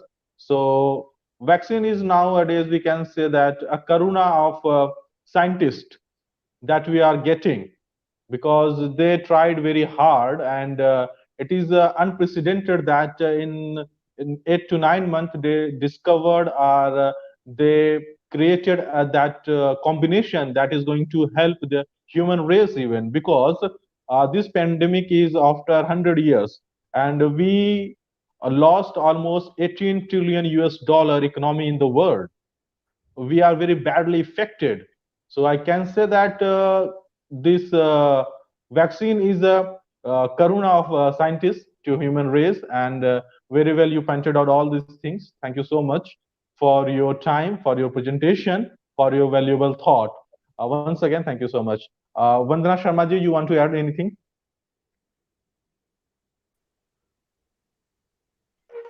Barua sir, you are a scholar of very high repute, and I think everything that you write, which I've read earlier also, your papers, they are a combination of logic and philosophy. And today, what you spoke, it was very much relevant to the webinar, and I think we have learned so much from you. Thank you so very much for joining us, and we hope even in future you will continue to give your support to us. Thank you so much. Oh, sir, Malhotra ji was here. Now we can straight away start with the next one. Absolutely. Sir Now we is can here. start with our. Pranam, Professor Malhotra. How are you? Sir, kindly unmute yourself. Malhotra, sir. Please, I'm unmuted. Namaskar. Okay. Thank you so much, sir. Now we should start with the Malhotra, sir. Yes. Thank you. Can I straight away start? Sir, let me introduce yourself first. Okay. So now we have a very dynamic personality. Our next speaker is an expert in economics and is an academician of the highest repute. He has not only added value to academics, but is also a being of immense kindness, amity, and compassion. I'm glad to welcome the Member Secretary of India Council of Social Sciences Research, Professor V.K. Malhotra ji. Sir, over to you. Thank you, Dr. Kaushlendra, for extending to me on my turn, and I had made a personal request to Professor S.R. Bhatt, who happens to be the doyen of the philosophers in the country and the world, in fact. And I've always made my request that since virtually, when I talk of philosophy, I consider myself to be a learner at the primary stage only. And because I definitely need to understand more from the people who have been deliberating on a very important issue like Lord Buddha, an epitome of Mahakaruna. So it is not Karuna alone, it comes with Maha also. That is the great thing with which the great contour or parameter on which Buddha is being interpreted or reinterpreted. I could listen to the speakers also, and the Dr. Barua definitely tried to connect Buddha with the recent things in the world. For example, pandemic, he was trying to connect Buddha with that. And how the worldly issues can be taken care of if we really follow the path suggested by Buddha. All of us are very sure in our mind that something Buddha's preaching, which came into existence almost 300 BC, have become almost a perennial part of the world, the philosophy. And every time the humankind will be facing any kind of problem, will be facing some kind of turmoil, they would definitely be banking upon the preachings of Buddha. And there, perhaps Karuna and Mahakaruna will be showing us a great path that where should the entire mankind be heading. As far as my understanding is concerned, I feel that this philosophy is not merely a philosophy, it is definitely a religion, a faith, a belief, and finally a way to life also. Many of us do think that preachings of Buddha, they are perhaps in some way much distanced from, much disconnected from the way we live a life.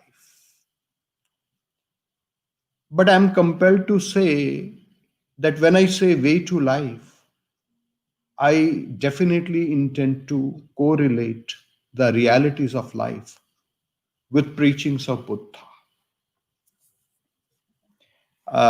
I would say, since Buddha is considered to be, I would try to theoretically highlight some of the key aspects of Buddha's preachings and then try to connect those aspects with karuna or compassion. Buddha in the world is considered to be the most awakened and the enlightened.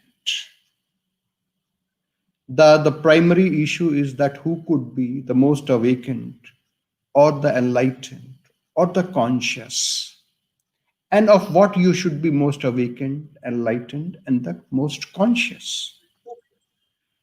In single word, the sentence that we get is that since Buddha was most awakened, enlightened, and conscious of human sufferings, he was as Lord, as a rishi, he was talking of diseases, old age, death, and the miseries. These were the issues that invited his maximum attention. His tools of, when we talk of his tools of attaining nirvana, he believed in three tools primarily: study, meditation, and penance. The four path or four noble truth that he talks about. I mean, look at how pragmatic Buddha is. He says, and accepts, and nobody can decline then to accept that reality, that there is a misery. There is a cause of that misery also. And he is not concentrating on problem alone or suffering alone. He talks of the cessation of that misery and the path for the cessation of that misery also. So these are his four noble truths. Another thing that Buddha accepts is that misery is not only applicable to the human beings, it is applicable to all beings in the world, all forms of life that exists. And when he goes to search for or tries to find out the origin of misery, he says that there, what appears to be pleasant is a source of misery finally. Buddha's, as a student of economics, we do a lot of analysis of causation. Buddha also very logically, applying all reasons, talks about and does the analysis of causation. Buddha's analysis of causation is quite logical and at the same time very appealing also. When he says that existence of everything in the world is conditional, and so nothing is unconditional and self-existent. Birth itself is, I know many schools of thought talk about birth and death also. But he says birth itself is dependent on trishna for the worldly objects. And this is where from the misery begins. In fact, he makes all efforts to put us all in right equanimity and tranquility, and says that misery can only be avoided through attainment of what in Indian tradition we say moksha, and in Buddhist tradition we say nirvana.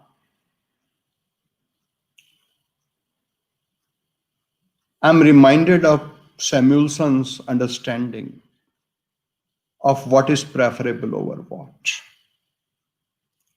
And he says, he starts with the fundamental issue.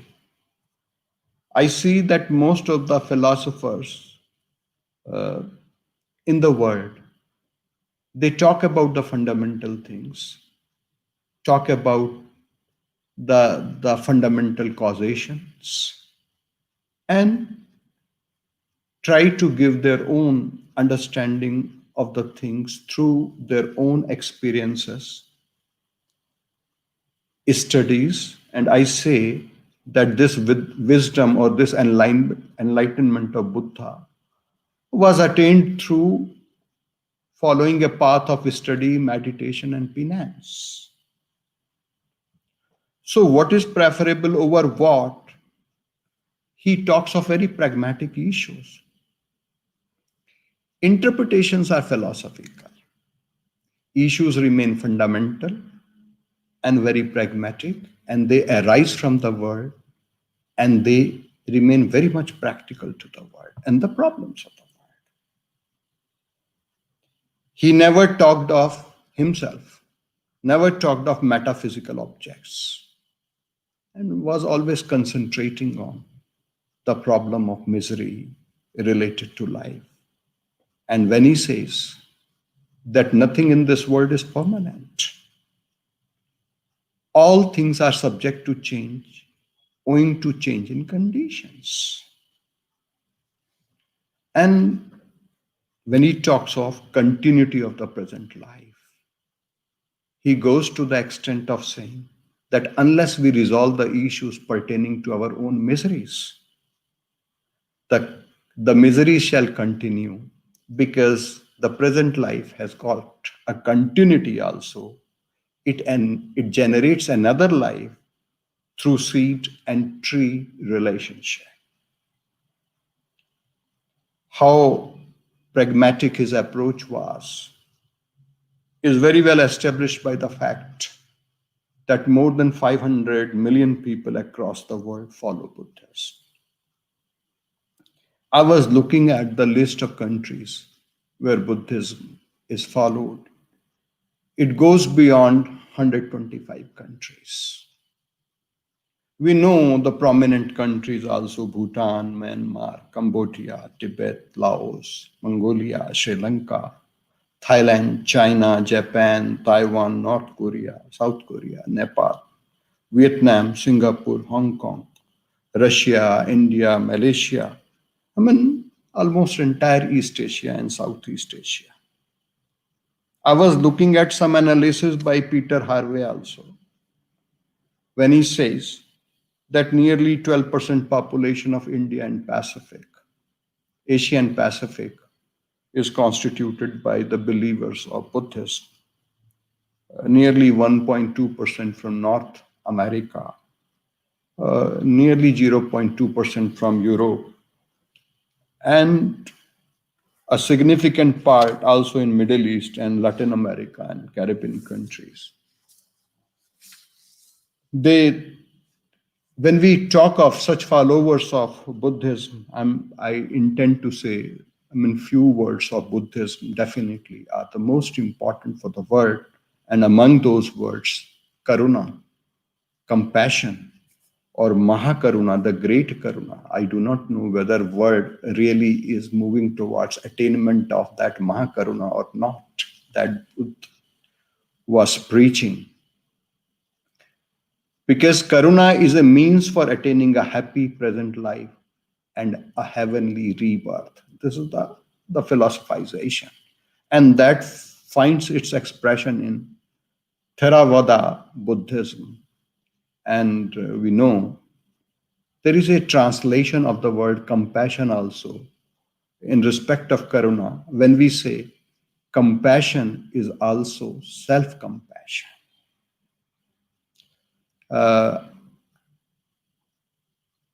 Lot many philosophers in the world are also of this opinion that something which is good for the humankind is also good for we ourselves also. So compassion is a self-compassion. When you have karuna for others, you have karuna for yourself also somewhere. Because finally, you are making an attempt to attain nirvana somewhere. And that is why karuna for others becomes karuna for oneself also. We know that in Mahayana Buddhism, karuna is a co-requisite for bodhisattva. If you want to attain enlightenment, you have to have compassion also. Virtually, the union of mind, heart, and body is being talked about. If there is a failure at any front, the very attainment of moksha or nirvana cannot be achieved. I did try to notice there are many languages in the world which have adopted karuna, the word with slight linguistic changes that their societies might have. If I see the basic preachings of Buddha, because he stood for alleviation of sufferings, misery, conflicts, wars, aggressions, expansionism, violence. And when he talks of violence, or when he talked of violence, he also talked of self-inflicted violence. The entire idea, if I try to interpret his karuna in respect of how did it get manifest in several dimensions of the world's life, the entire idea of global peace, universal brotherhood, non-interference, respect towards sovereignty, the concerns about human rights, animal rights, and non-proliferation treaty, they definitely somewhere express the same idea of karuna, which is great and maha. If I look in terms of India's external policies, India's approach towards international relations, or at times even domestic policy, I see Buddha and his karuna present in lot many dimensions. For example, non-expansionism, Panchashila, spread the view about terrorism, the use of atomic power for peaceful purposes. I'm reminded that peaceful nuclear explosion that took place in 1998, which was called Pokhran II also, was termed as Smiling Buddha.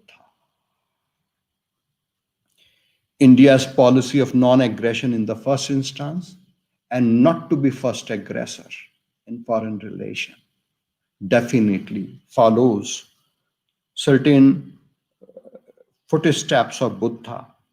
And India, as far as its foreign relations is concerned, is definitely close to the countries which have been following Buddha's preachings. As I said, wisdom stands for consciousness because the objective is elimination of sufferings. And when he talks of how to develop or how we can attain karuna or compassion, right views, right determination, right speech, right conduct, right livelihood, right endeavor, right mindfulness, and right concentration are the eight footsteps that one must take towards attaining this karuna or compassion, with the belief that this world will be more wise than it has been.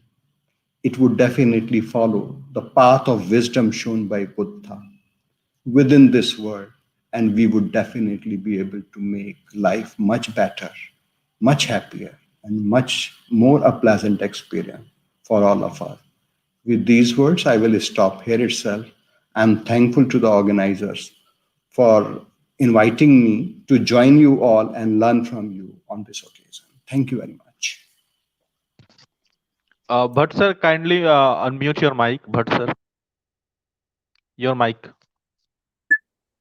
Yes, Thank sir. you, Professor Malhotra, for your wonderful, highly philosophical and reflective deliberation on different aspects of Karuna, and Karuna, it flows from Lord Buddha. You have pointed out that Buddhism, in fact, is a way of life, but based on a strong theoretical foundation. And therefore, we generally say Pragya and Karuna, they go together. They are two sides of the same coin. Unfortunately, in modern times, there is a disconnect between Pragya and Karuna. And you have rightly emphasized that that needs to be stored for world peace and harmony. Lord Buddha was awakened one, Prabhuddha, Sambuddha, awaken. And his awakening was not about nature of reality. His awakening also was about the phenomenal life, worldly life, which is full of suffering. And he not only pondered over suffering or the causes of suffering, also suggested remedial measures. That's more important. The remedial measures that is suggested are so effective and efficacious. We call them as some which is a sadhana, which is most effective. Upaya Kaushal, technical term that we use, and therefore these measures need to be revived in modern times of this COVID and many other elements we are suffering from. In fact, Lord Buddha was a man of extensive reading. His royal parents gave him very good schooling, and then he had deep meditation and very profound reflection. All the three to go together in him, and he pointed out all these things in a very logical manner. He was rational and logical, and therefore he was convincing. But he also knew the psychology of the people and addressed people as per their mental makeup and mental temperament. So in him we have a combination of logic and psychology and all sorts of virtues, the virtue ethics that he had put forth. And therefore we find that Lord Buddha has been I should say, a gem of Indian culture. Something which we are proud of, that we could have one of the most brilliant manifestation of Indian culture in Lord Buddha. So you have given a very wonderful survey of the entire situation. In fact, the crux of our webinar you have pointed out, and we are really thankful to you for your brilliant exposition. Thank you very much. Thank you very much, sir, that you joined with us. And the way you beautifully described about the Buddhism, not even only the Buddhism, the culture, the history, even most importantly that the foreign affairs, especially, is just only a imagination that no one could imagine this thing that 600 BC there was not only the Buddha, there was Heraclitus, there was Lao Tzu, there was Pythagoras, there was even Mahavir. But nowadays we find that more than 125 countries, as you mentioned, out of 191 countries that is recognized by the UNO, Buddhism is, there are followers of Buddhism. So it's also subject to research. How a idea that was generated 2600 years back is now going to flourish day by day, is now going to affect the human life in a very positive way, day by day. And very beautifully you described these things, and the way you described the Indian external affairs, that is a remarkable thing, because we were very much limited about the Mahakaruna and the culture, the history. But you showed a new dimension, that how Buddhism could be a very great part of our external affairs, because our government is nowadays very much active to act East policy. We have a very new policy, that act East Asia policy. So Buddhism can play a very major role in that area too. And you very well described. I was laughing on the time that when you said that laughing Buddha, our nuclear explosion was named a laughing Buddha. So no one can imagine that we are going to explode a nuclear bomb in the name of Buddha, because very rightly you mentioned out, it is a purpose for peaceful use. We are not going to invade any country, we are not going to invade any land. So sir, really it was a wonderful speech by you, and thank you so much, sir. Please always keep blessing us, and in future please be join with us, and thank you so much. Dr. Diya Vandana Sharma, you want to add anything? Vandana Sharma ma'am? He is not in the picture. Okay, um, so we should move to our next speaker. Our next speaker is a very dynamic, diligent, and dedicated. Our guest is a basket of virtues. He is a man of great scholarship. He has to his credit a bunch of outstanding books and research articles.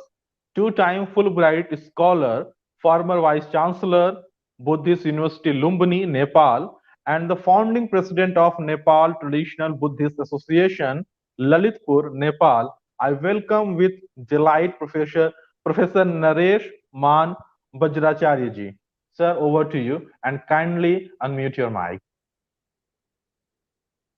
Naresh Bajracharya ji. Mic. Sir, are you able? Sir, please unmute your mic. Unmute. Yeah. Can you hear me? Can you hear me? Yeah. Yes, sir, of course. Please go ahead. Okay. A very warm welcome to you, sir. Namo Ratnatrayaya. Okay, I'm starting. Namo Ratnatrayaya, Namo Buddhaya, Namo Dharmaya, Namo Sanghaya. Before I start my talk, I would like to say namaskar to Professor Bhatt. I'm watching him after a long time. Namaste, Bhatt sir. Bhatt ji, namaskar. Yeah. Thank you. I did remember you 2-3 times, but and they are no, earlier on some given other programs. Some other programs yeah, I they're had taught, and also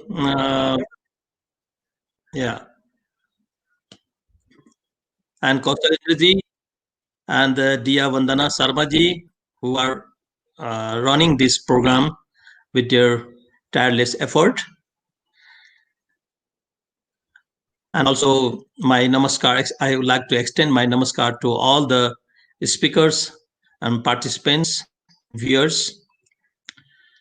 All the many scholars, they have already spoken on the Mahakaruna. It seems now nothing left to say for us. But since we are in this program and we have already determined to say something, so that's just because of that I'm going to say very few words. In fact, it is not any research paper. It won't be so long. Lord Buddha's teaching is inexhaustible source of ideas and yes. Yeah. There are many things to say. Yeah, like a ocean. So people take the water from the ocean, but that won't be finished. Yeah, you are right. Okay, then so I will try to say some few words. So we are talking on the Mahakarunika, the Buddha, the epitome of the Mahakaruna. Namah tassa bhagavato arahato Mahakarunikasya Samma Sambuddhasya. So in this salutation, there is a term Mahakarunikasya. So he is the Mahakarunika who has possessed the great compassion. Mahakaruna, the great compassion, is a source of inspiration the driving force, the vital energy for a bodhisattva, since, as the Sakyamuni Buddha taught, it is a quality essential to eradicate the suffering of others.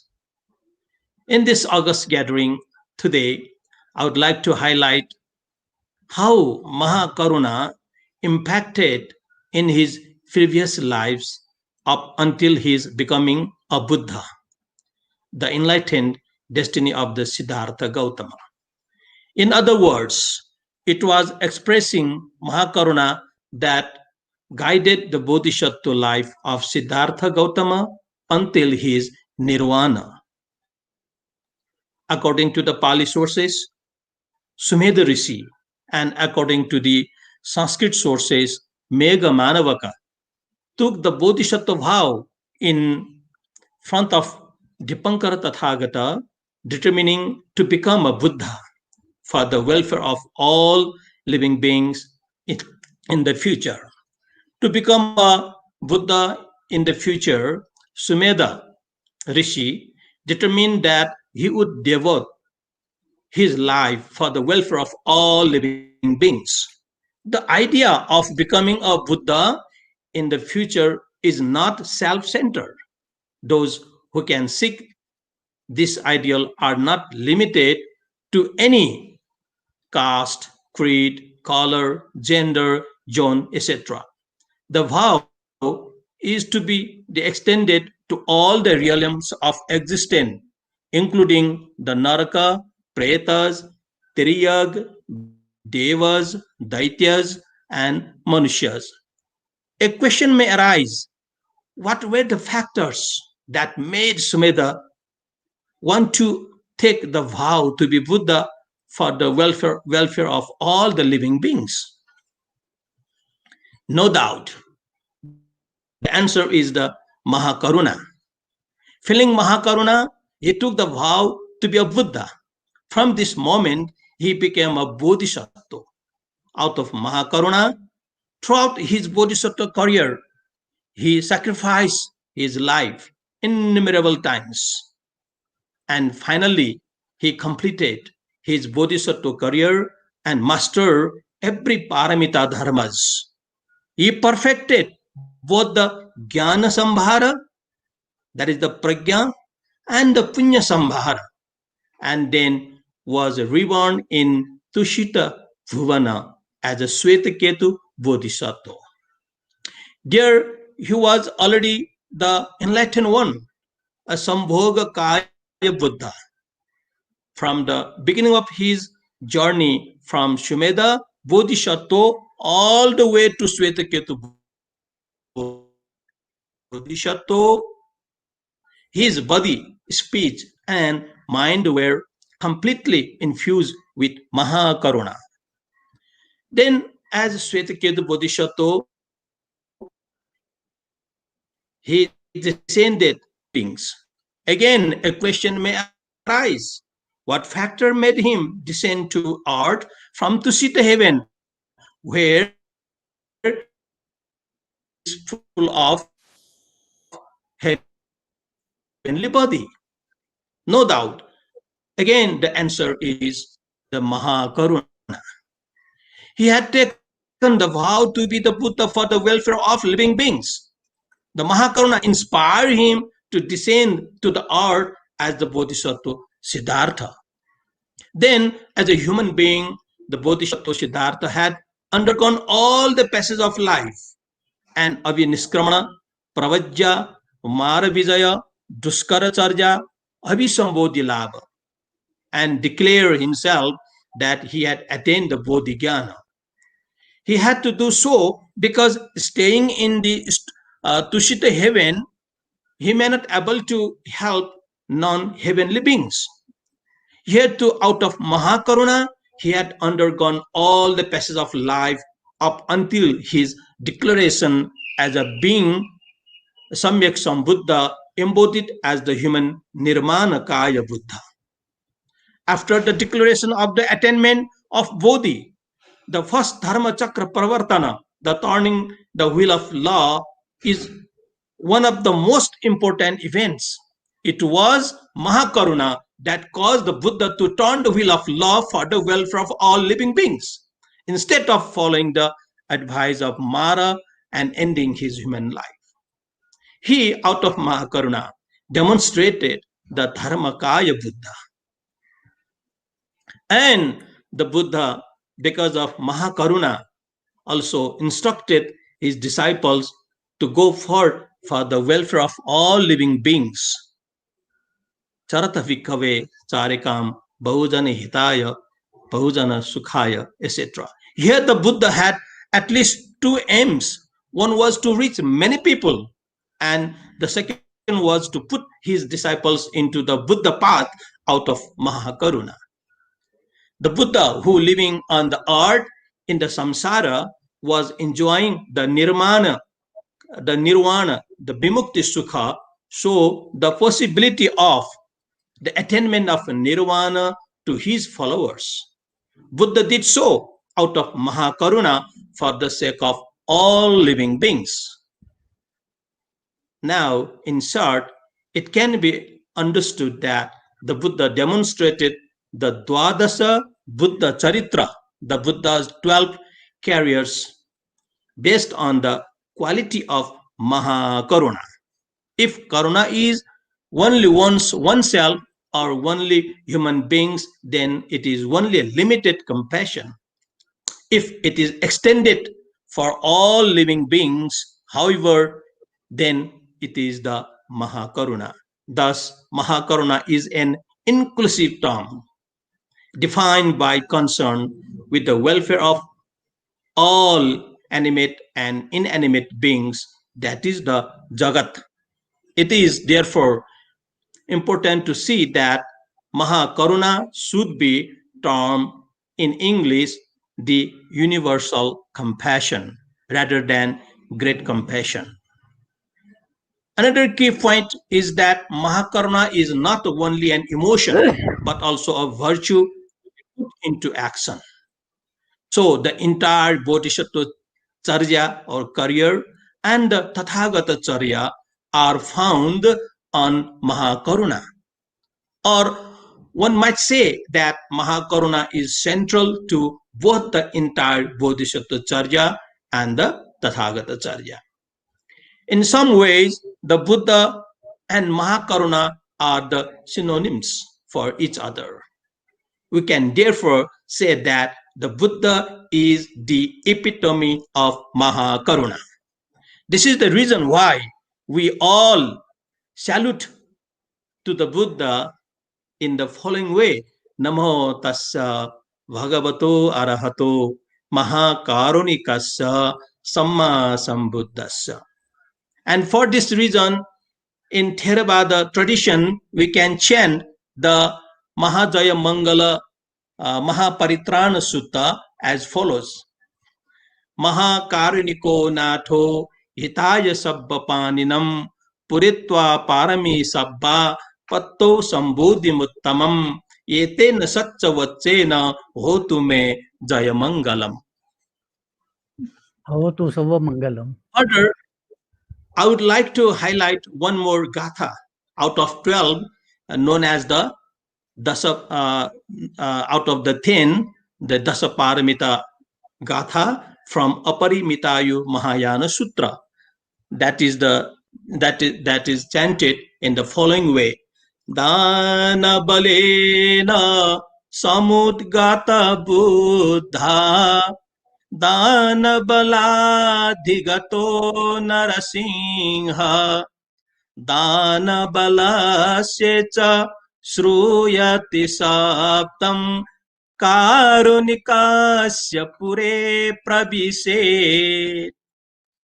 Here we see that the Buddha's karuna is directly associated with prajna, insight or wisdom. So it is said in many Buddhist tantras that the union of sunyata and karuna is the bodhicitta. Sunyata karuna vinnam bodhicittam. The bodhisattva who has already taken the vow to become a Buddha later takes the bodhisattva vow to devote his life to perfecting Mahakaruna as follows. Yavanta sarvasattva sattva-dhatu sattva-sangrahena sangrahita andaja va jarayuja va sangsvedaja va aupapaduka va rupino va arupino va saggino va asaggino va namasagino va nasaggino va yavan kaschit sattva-dhatu प्रज्ञप्यमानः प्रज्ञप्यते ते च मया सर्वे अनुपधीसे निर्वाण धातौ परिनिर्वापयितव्या.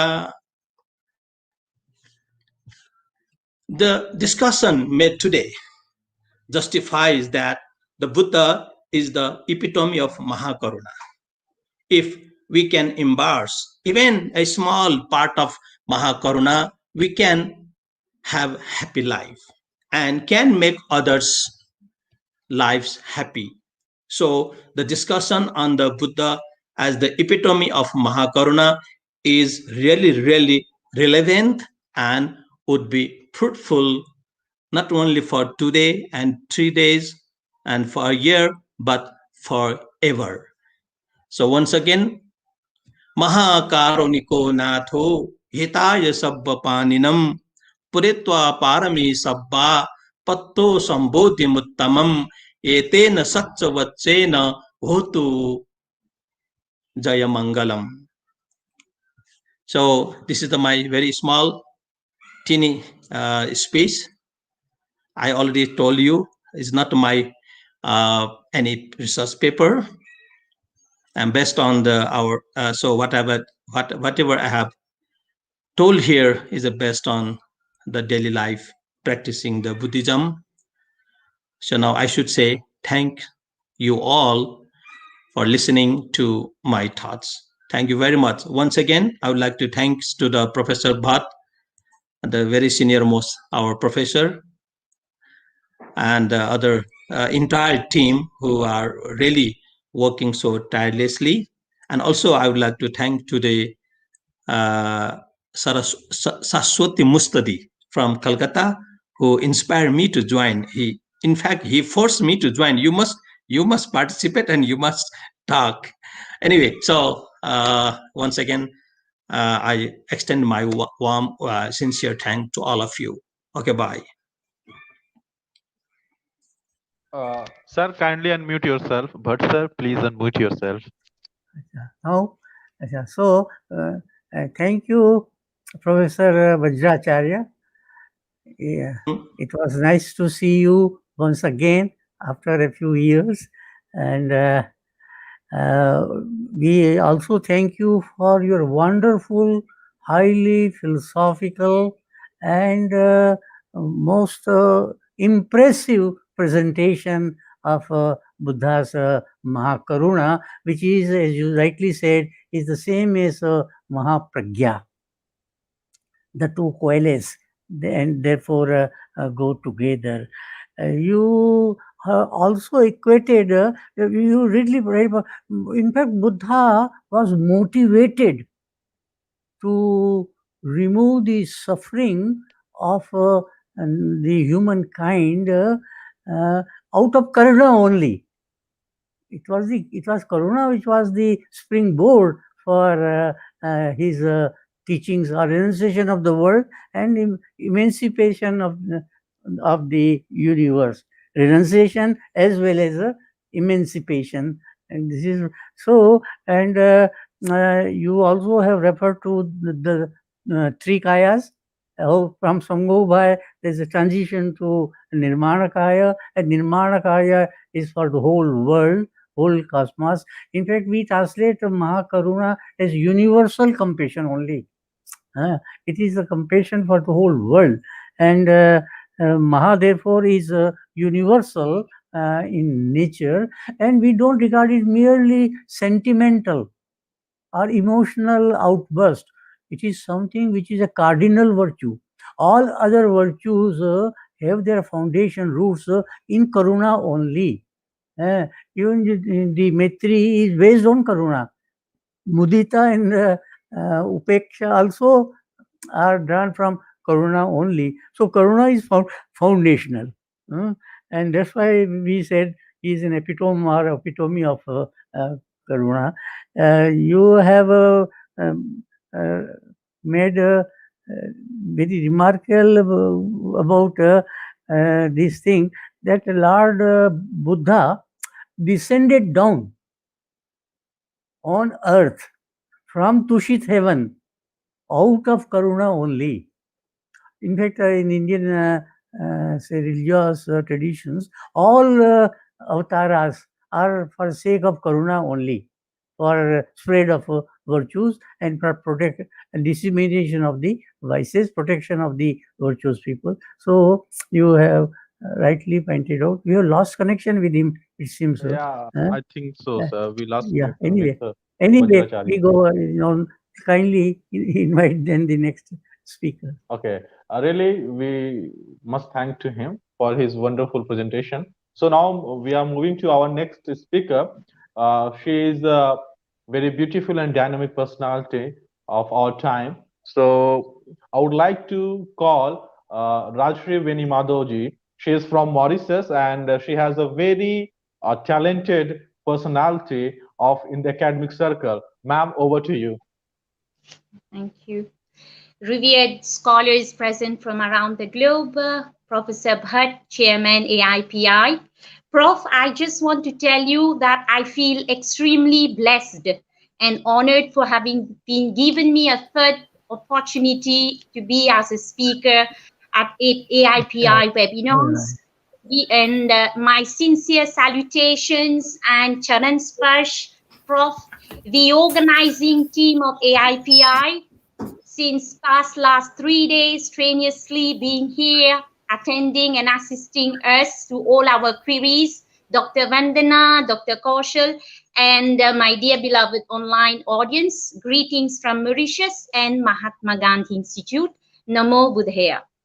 So before I proceed with my chosen topic for today's discussion, I'd like to share a glimpse with the audience about the place of Buddhism in our iconic island, Mauritius. So hailing from the paradise island of 1.2 million people, here from a multiracial background of diverse religions, cultures, and languages, we have less than 1%, approximately 0.18% of the Mauritian population who practices Buddhism. This religion was brought over mostly by the Sino-Mauritians, that is from the Chinese origin, who migrated to Mauritius at the beginning of the 19th century.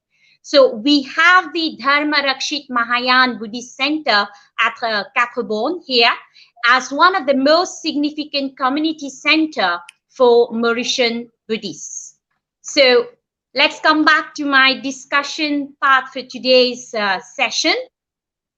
As a child, Siddhartha, Lord Buddha, was troubled by some of the same thoughts that men and children today have. They wonder about birth and death. They wonder why they get sick and why their relatives died. They wonder why their wishes do not come true. So man also wonders about happiness and the beauty in nature.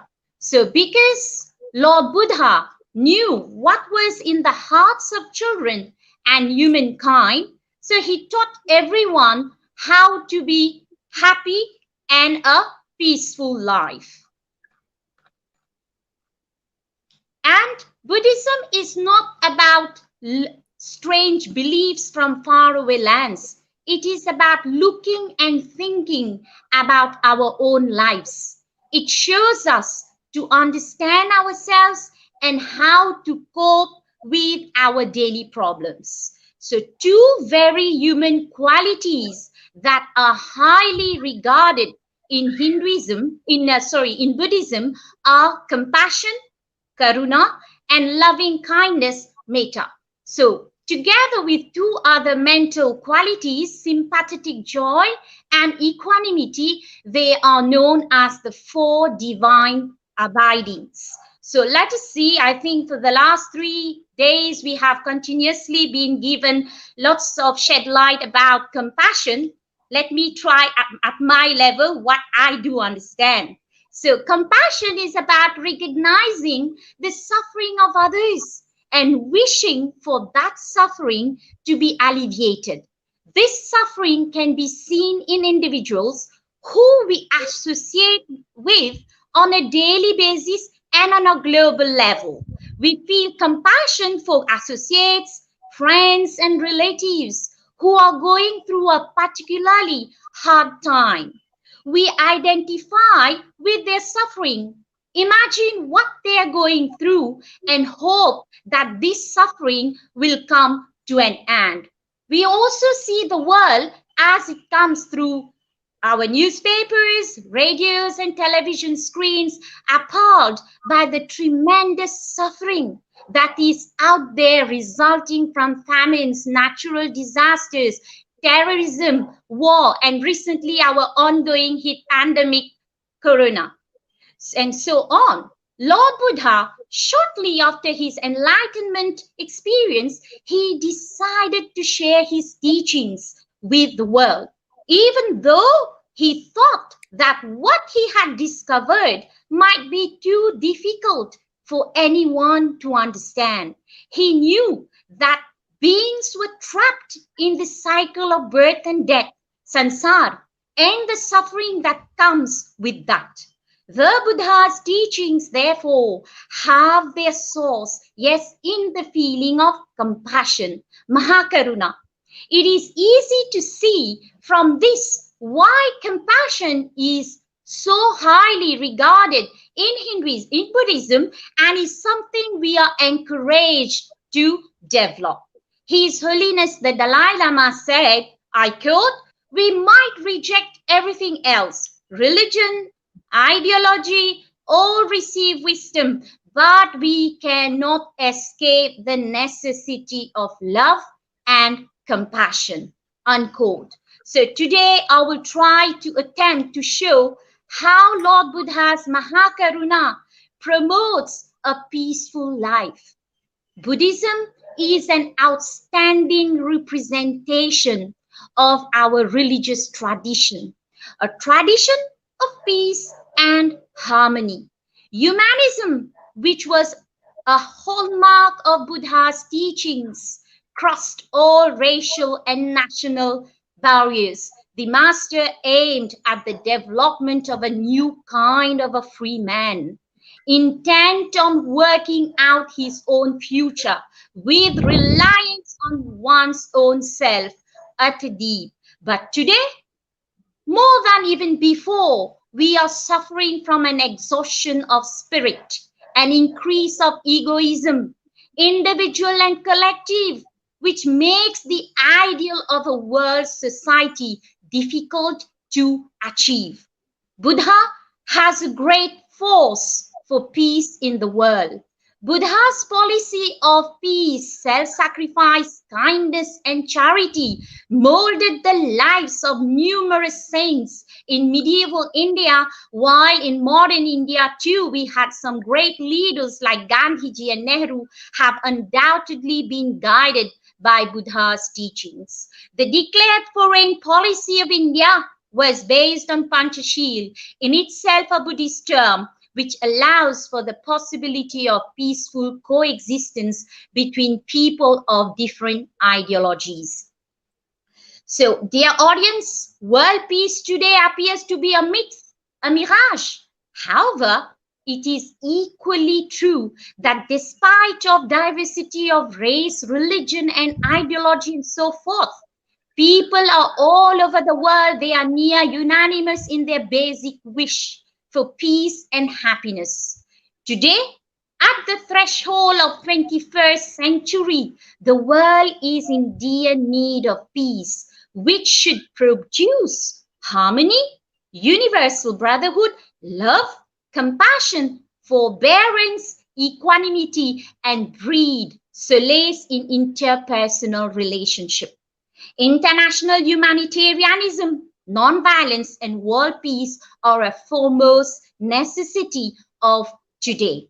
In the strife-torn world of today, Gautam Buddha's message of compassion holds a great relevance. He wanted to lift not only man, but also the entire human race above and beyond the fear, ignorance, and isolation which beset him in his path of life. So as for its message of peace, it pervades the whole Buddhist tradition. Buddha realized that peace would come only when man is happy. He wanted man to get rid of all malice, hatred, indulgence in lower desires and evil thoughts. He wanted to substitute these with good thoughts, worthy desires, feelings of charity and compassion, and an attitude of serenity and composure. Let man purify their thoughts and desires, and complete happiness will be theirs. Such a thought effort will then lead to a universal peace. As a social code, Buddhism leads us to peace, understanding, and integration. Buddha tried to inculcate in his followers the sense of service and understanding with love and compassion by separating man from passion and elevating a humanistic tendency in man with the help of morality, karuna, and sanat. So, on a concluding note, I would rightly state that the Buddha's message of compassion for all living beings tells us to open our hearts, embrace all members of our human family, especially those in need. So these timeless teachings can help guide governments and the international community.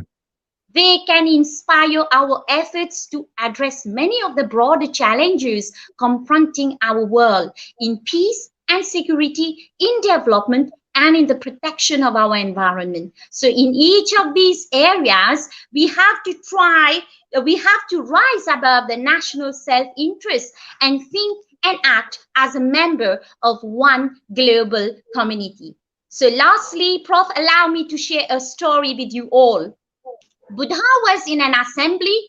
A gentleman walked furiously towards him. He thought Buddha was doing something wrong. He found his children meditating with Buddha for 2 hours every day. And this man thought that if his children were engaged in business, they would make more money and be better off. So the father of that family was very upset. He said, I am going to teach this man a lesson. So he came and he looked at Buddha with furiousness. As soon as he came near Buddha, all his other thoughts disappeared, but his anger was still there. He was shaking, but he could not speak. No words would come out of his mouth. So what he did, he spat on Buddha's face. So Buddha simply smiled, and all other disciples around were gripped with anger. They were also angry, but they couldn't react because Buddha was there. So everybody were holding their lips and fists tight, and this man could not stay any longer there. He spat, and after a few moments later, he thought, if I stay longer, I will burst out, and he ran away. So when Buddha did not react or say anything, he just smiled. This man, soya nahi raat bhar, he could not sleep the whole night. It was the first time in his life that he met somebody who could just smile when he spat on his face. He underwent such a transformation. And the next day he came and he fell at Buddha's feet and said, please pardon me. I don't know what I did. Buddha said, I cannot excuse you. Now the disciples were shocked because Buddha was so compassionate. He always excused everybody. Now he said he cannot excuse him. Not possible. So Buddha had to explain because everybody was in a state of shock. Buddha said, well, why? You didn't do anything. So how can I excuse you? What did you do? What wrong have you done? The man replied, yesterday I spat on your face. I am the same person. Buddha replied, that person is not here now. If ever I meet that person on whom you spat, I will tell him to excuse you. So to me right now, to this person who is here, you are wonderful. You have never done anything wrong. That is compassion. So, ladies and gentlemen, compassion is not making somebody a culprit and then saying, okay, I forgive you. That's not compassion. Your forgiveness should be that the person who is being forgiven does not even know that you are forgiving them. They shouldn't even feel guilty for a mistake. That is the right type of forgiveness. That guilt itself is a punishment. It is good enough. Thank you very much. Thank you, Rajshree, for a very wonderful exposition of compassion, ending with a story which is really enchanting, heart-touching, and it is really compassion. This is how compassion can transform an individual, consciously or unconsciously even. You have rightly emphasized that peaceful life, happy life, they are the summum bonum. They are the highest aspirations of humankind. Nay, all animate entities, and even nature also wants to be peaceful. And therefore, you have rightly pointed out that out of compassion only you can have peace and happiness. The compassion, in fact, is the panacea for that. So your exposition was really wonderful, and you have also pointed out how we can be happy, and in what way teachings of Buddha can bring about a happy, harmonious, peaceful life in the cosmos. Initially, it appears to be utopian, but given will and determination and requisite knowledge, it is a sure way of life and something which is practical and realizable. Thank you very much for this wonderful presentation. Over to Koshlenji. Thank you so much, Rajshree Beneymadoo, madam. Very well you described about the compassion, about how Buddhism went to Mauritius, and there was, as you said, that there's a center of Buddhism. So very well you described the history, the current scenario of Buddhism in Mauritius, and very well you pulled out extraordinary story about the Buddha. So thank you so much for your thoughtful and wise words. And we thank you that you joined with us. Now we are moving to our next speaker. Our next speaker is a great scholar, a great philosopher, as well she is a classical singer and dancer too. So I would like to call Dr. Shalena Ramdu. Ma'am, over to you. Thank you very much. Can you hear me this time? Yes, ma'am, loud and clear. Yes. I wish first, namaskar, everybody. I wish you all a very, very happy New Year, 2021. I am really thankful to Prof.S.R.Bhatt to give me this opportunity to express myself, and I'm particularly thankful to the organizers, in particular Dr. Vandana Sharma and Dr. Kaushalendra Singh. My talk is about compassion as Lord Buddha's transcendent virtue and its reinforcement through Buddhist art forms for self-elevation. Foremost, among the virtues that tend towards the conquest of the self, Lord Buddha proclaimed compassion. But it is only disinterested compassion which is essential to spiritual progress. In other words, to put the needs of another before one's own. This is the first step towards an attitude of compassion. Lord Buddha explains that selflessness in service is the practice of constant stream of spontaneous compassion, which extinguishes the grasping tendencies that are the cause of rebirth and suffering. There are two primary points which Lord Buddha explains about compassion, which urgently applies to the present world, that is this afterworld of the COVID-19. He says, the motivation to gain full enlightenment and thereby be able to lead all beings out of their suffering arises once we have seen that it is our responsibility to help others as much as we can. We gain such a realization only after we have developed compassion. Lord Buddha defines compassion as the wish to see everyone freed from his or her suffering. It's the same as what my colleague Rajshree has defined.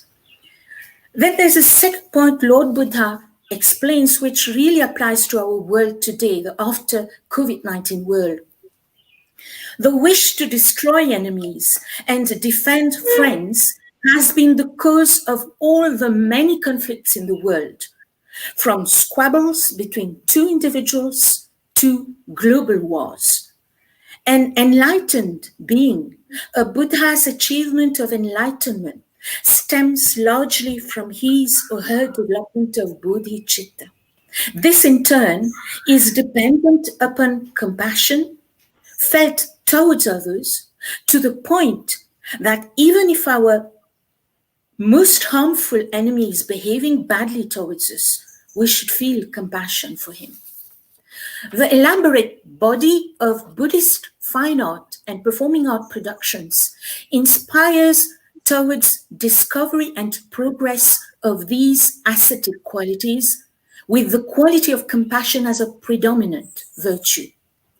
Their symbolical significance lies in the fact that Buddhist art and performing arts contribute to reveal the secrets of the subconscious and supraconscious mind. Hence, Buddhist arts and performing arts assist in this process of meditative contemplation and visualization of virtues, more importantly, compassion. The esoteric imagery of the Buddha images in the Mahayana Buddhist art gives a transcendent view of Lord Buddha's colossal images, which represent his superhuman powers with predominant transcendent compassion emanating from him. The Buddha, also in his multiplying forms, illustrated his cosmic dimensions as the Supreme One, infinite in his supreme compassion. The transcendent imagery of the Buddhist attributes is found in the Theravada Buddhist art, which emphasizes the meditative ascetic qualities. There are artistic descriptions and illustrations of human virtues where compassion seems predominant. This emphasis on higher mental achievements like compassion, tranquility, physical control, resulted into Buddhist artistic images in relaxed poses, with great transcendent presence of compassion, elevating one's mind to a constant flow of spontaneous compassion. Therefore, the deepest message of Buddhist art is analogous to the mystical experience of a mystique, which words cannot express. Hence, Buddhist art is an aid to meditative mental visualization of ascetic qualities like compassion. Musical parameters, as well as movements through dance drama, also directly assist in the meditative journey. They also become an aid to meditative visualization of ascetic qualities like compassion. Rituals, music, dance, drama help to build mystical experience as well as bring us close to the intuition of truths in order to transcend ordinary understanding of ascetic qualities like the transcendent compassion of Lord Buddha. Buddhist music has a metaphysical dimension. Each instrument of the monastery orchestra, as well as the drawn-out tones of chant, is believed to represent an externalized form of sounds inherent in the human body and accessible otherwise only through steadfast meditation. Therefore, practices like meditation, yoga, chanting, use of mudras, gestures in dance, drama, all these function as starting points along the path towards understanding the ultimate Buddha nature of compassion residing within all beings, but awaiting for discovery. The darkness from darkness, he who leads me to light. I totally, he is my refuge, to whom I go to. The ultimate truth, the ultimate reality is my refuge, to whom I go to. I surrender. The order of monks who from their heart delivers compassion to all, in that refuge I go to and remain there.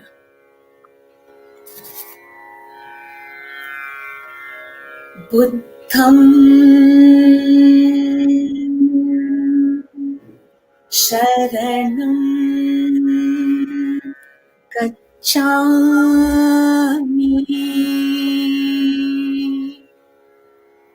Dharmam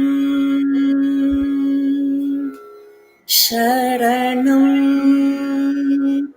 Gacchami,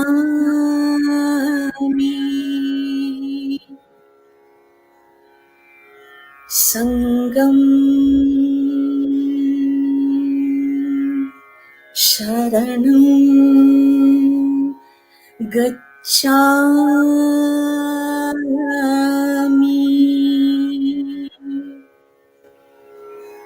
The beauty of forms in architecture and sculpture, the harmony of colors and proportions in paintings, the metaphysical dimension of sounds in music, movements in dance, bring inspiration. They stimulate vision and understanding of Lord Buddha's supreme way to compassion. Thank you. Thank you, Dr. Selna. Very wonderful, I should say, depiction and exposition of Karuna as it is found in performing arts of different types.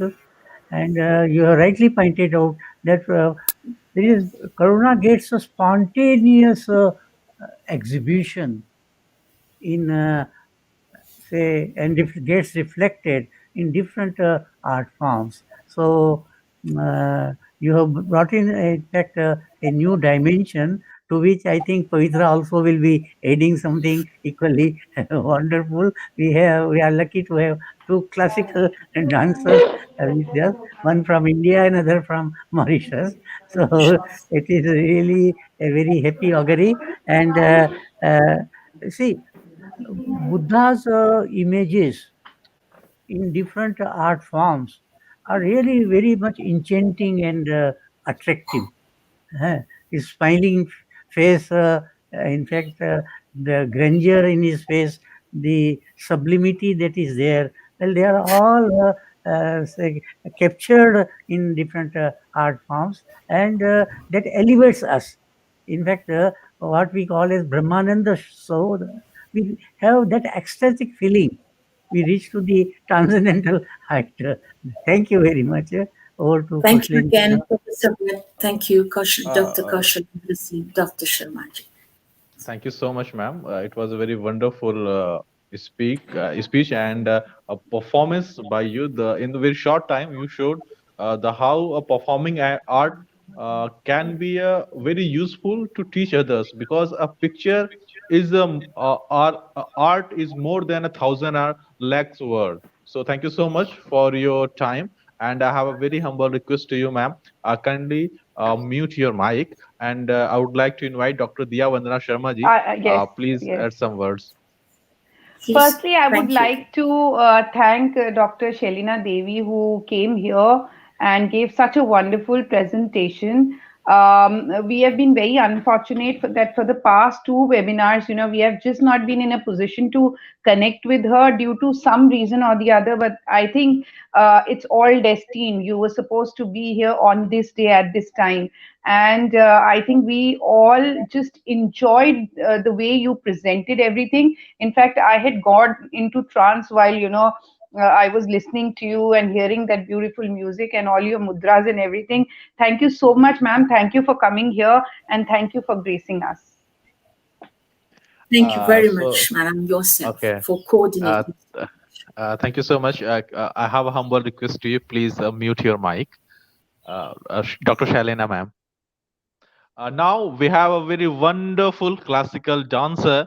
She is very renowned personality across the globe, and I'm very fortunate that even in fact the team AIPI is very fortunate that we last time she performed excellently well, and now we have Srimati Pavitra Srinivasan ji. She is a wonderful classical dancer, ma'am.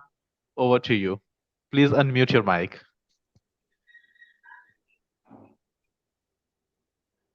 Unmute. Pranams to Professor Bhatt sir. Greetings to all the distinguished speakers. And it is nice to again see Kaushalendra ji and Vandana ji. Thank you, ma'am. Professor sir, my namaskaram to you for the new year. I seek your blessings, and I'm again very privileged that you remembered me and invited me to present my opinion and my views on the great Lord Buddha, the epitome of Mahakaruna. As I read about Lord Buddha, from what I have understood and known till now, from the experiences that he has had in life, right from a young prince who had a luxurious way of life and had all his whims and fancies fulfilled, to a great philosopher, a spiritual leader, the founder of the religion Buddhism, I could not help but pen a few lines on what I thought compassion meant to me. Here is the poem for all of you. Compassion is a sweet affection for everything sentient and insentient. It is to pay attention to what is and what is not, to forgive without a gloat, sensibly console, and live joyously in one's own soul. In compassion, there is a solution that clears confusion. It finds tranquility in life's imperfect tapestry. The ocean of compassion is ever flowing. The light of love is ever shining. Weak or strong, big or small, it transforms life into a beautiful, meaningful song. The 5 precepts of Buddhism, which form the core of ethics that the followers of the Buddha have upheld, are important in order to follow, in order to progress in the path to enlightenment. Now, through mudra and abhinaya, I would like to express these 5 precepts. 1. Do not kill.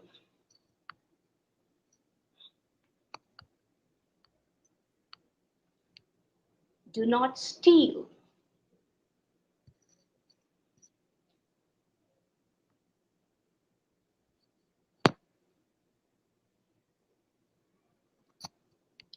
Do not lie. No harsh speech. No gossiping.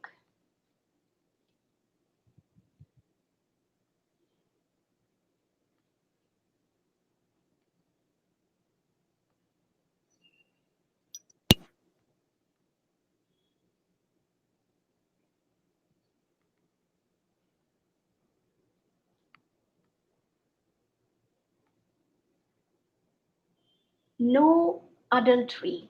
Refrain from committing adultery.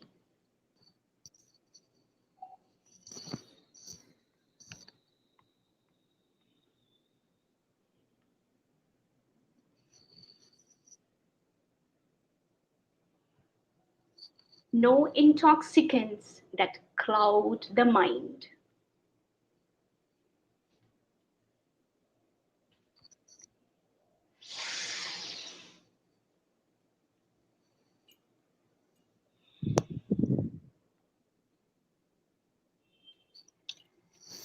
Just as the many rivers, the many streams join into the ocean, I think these virtues culminate into the virtue called compassion, which is the highest form of virtue that leads one to enlightenment.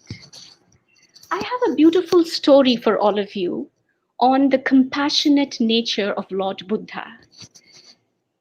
Once there was a man who was good in business and he earned a lot of money.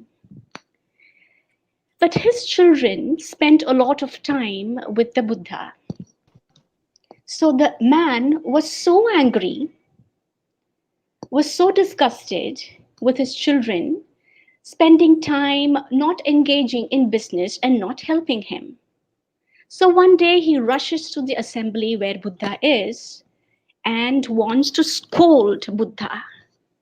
But as soon as he sees the face of Buddha, he's not able to speak anything. He does not know how to be angry. But he is still disgusted.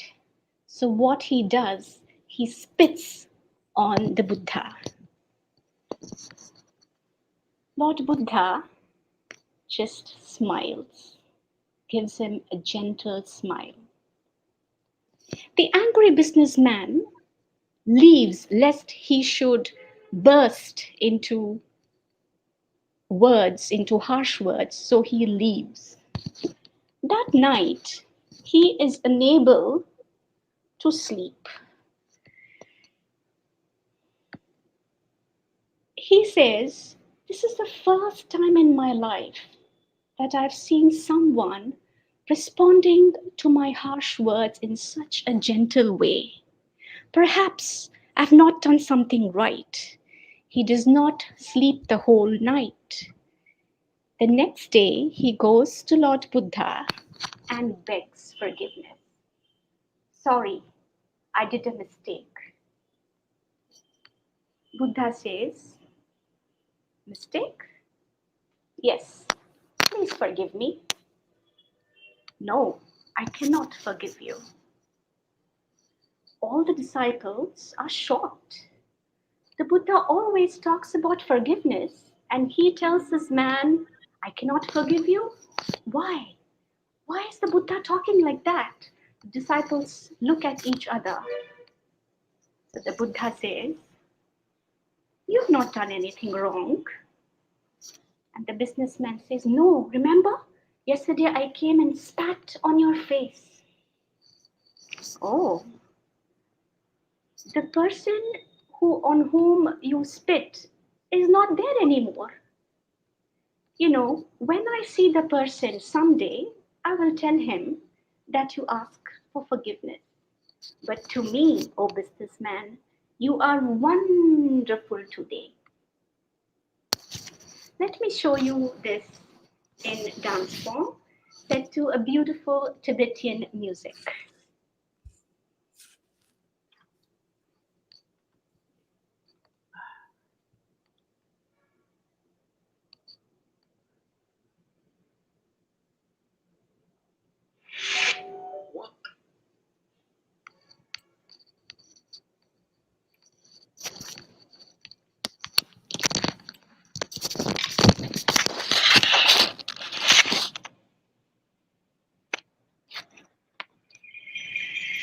Can you hear the music? Yeah.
So we saw, dear viewers, how the Buddha never made the gentleman feel guilty. He only said, the man who did the mistake is not the man I see right now. And the person to whom he inflicted the insult is also not here right now. So, what is important is the present, the quality of your thoughts and deeds in the present. So, dear viewers, I think the Buddha conquered himself. That is why he could conquer the hearts. So each one of us, if we find that Buddha within, we will also have the compassion, and we will also see that the enlightenment is to us also, will bless us also. With that, I conclude my presentation. With again, thanks to Professor. Thank you, Pavitra, for a very wonderful performance. Really, it is wonderful. Heart enchanting. You have depicted the Buddhist doctrine of impermanence, momentariness, in such a beautiful way through that particular story. And this also conveys another idea that we should always forget the others, forgive the others, and never be revengeful towards others. And if someone harms you, well, you should rather try to help and benefit the other person. So this idea of paropakara and paratma samta and paratma parivartan, you have depicted so beautifully. So in fact, we are really extremely grateful to you, and we find that these different art forms have presented Buddha's message in a very impressive manner, and your performance was really superb. Thank you very much. So kind of you to have spared your valuable time and be with us. We hope that you will always be gracing our webinars in future. Thank you very much. My pleasure, Professor Sir. In fact, it is your blessing. And you would see that this time I was more mindful of the audio and my presentation because I did not want to disturb Kaushalendra ji or Vandana ji. And I understood from my previous experience. So I should thank them as well as you. Always my privilege, Professor Bhatt sir, and your blessings is very important for me. Thank you. Thank you so much, ma'am. Really, I'm telling you, I do not have any word to pay gratitude to you, to ma'am. I'm really speechless. So it was wonderful performance, ma'am. I'll say that in Hindi, you made my day. In English, you made my day today. It was really wonderful performance, ma'am. I think Dr. Vandana Sharma want to add something. Dr. Vandana Sharma, please. I'm not in a position to speak. I have tears, and it was a wonderful performance. That's all. Your performance was so nice. It touched my heart. I will take time to compose myself. Okay. It was also my pleasure to meet with Dr. Sheelana. I enjoyed her mudras and her explanation. My namaste. Yeah. Thank you. Okay, we are thankful to her also. Yeah. Yes, sure, sir. And in fact, in case of Shelna, the concluding part of it was also really the three Ratnas that she presented was also very good. But in case of Pavitra, she is a very renowned musician and dancer, having performed all over the world, and she is extremely busy. But for us, she spared some time, and we are grateful to her.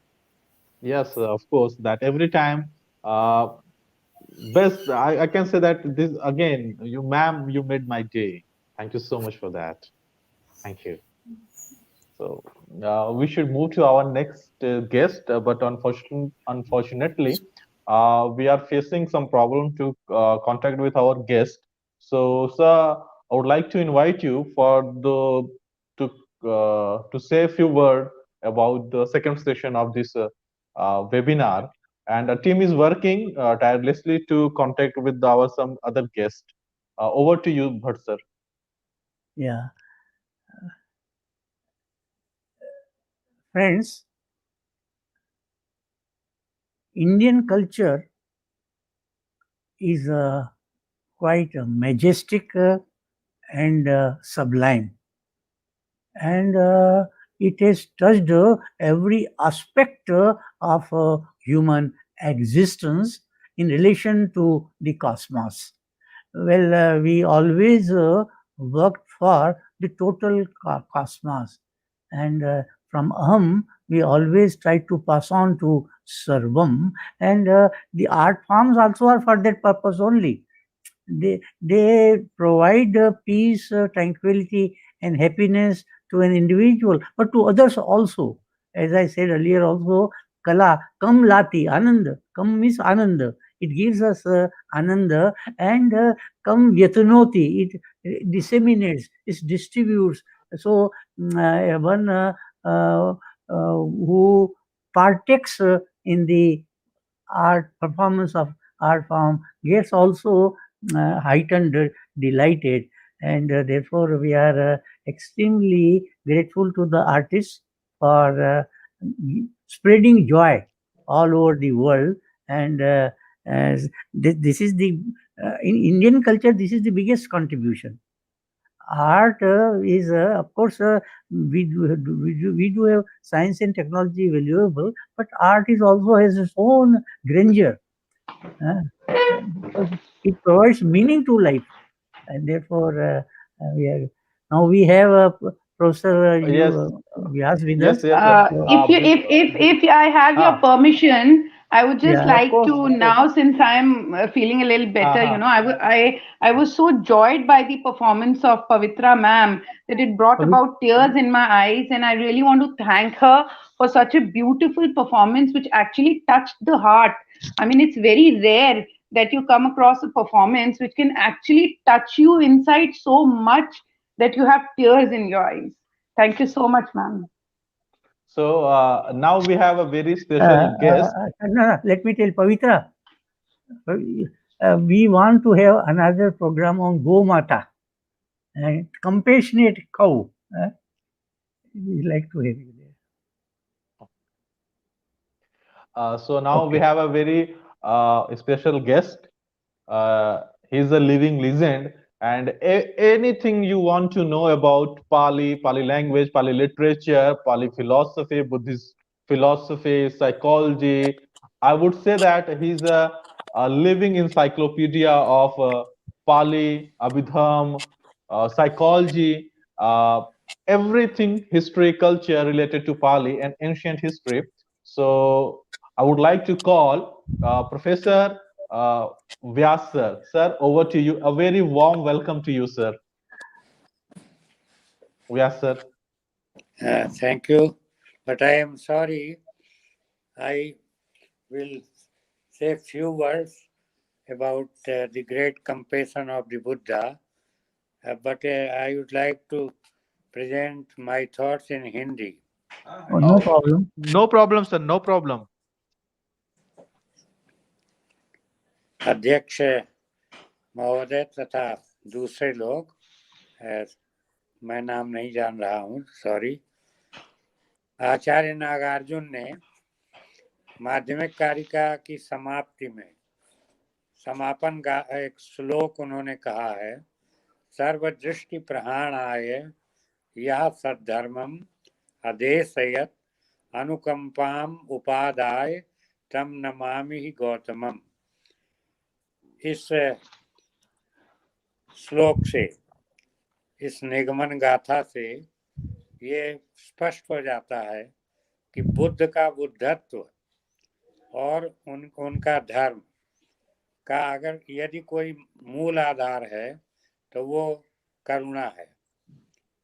आप सभी सुपरिचित हैं इस कथानक से कि जब पूर्व वेला में सिद्धार्थ बुद्ध बने, बोधि ज्ञान उनको प्राप्त हुआ, कुछ समय तक उसका आनंद लिया समाधिस्थ होकर एकांत में। फिर उनके मन में विचार आया कि इसका उपदेश दिया जाए या नहीं। तो इस कथानक से सभी परिचित हैं। इसका एक खास तत्व ये है कि यहाँ करुणा ने बहुत महत्वपूर्ण भूमिका निर्वाह की है।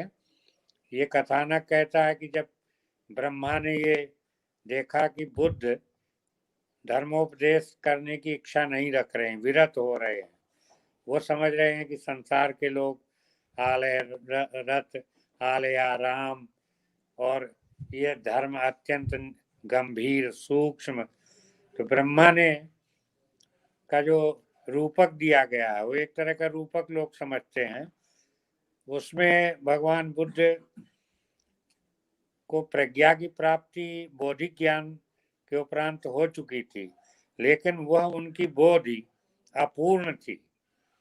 दो चक्षु में एक चक्षु था प्रज्ञा, दूसरा करुणा का चक्षु उस समय उदित हुआ, और तब उन्होंने ये निश्चय किया कि नहीं, इस संसार में अनंत प्राणी दुखी हैं, अनंत प्राणी इस योग्य हैं कि यदि उनको मार्गदर्शन किया जाए तो वो अपना जीवन सुखद शांतिपूर्ण बना सकते हैं।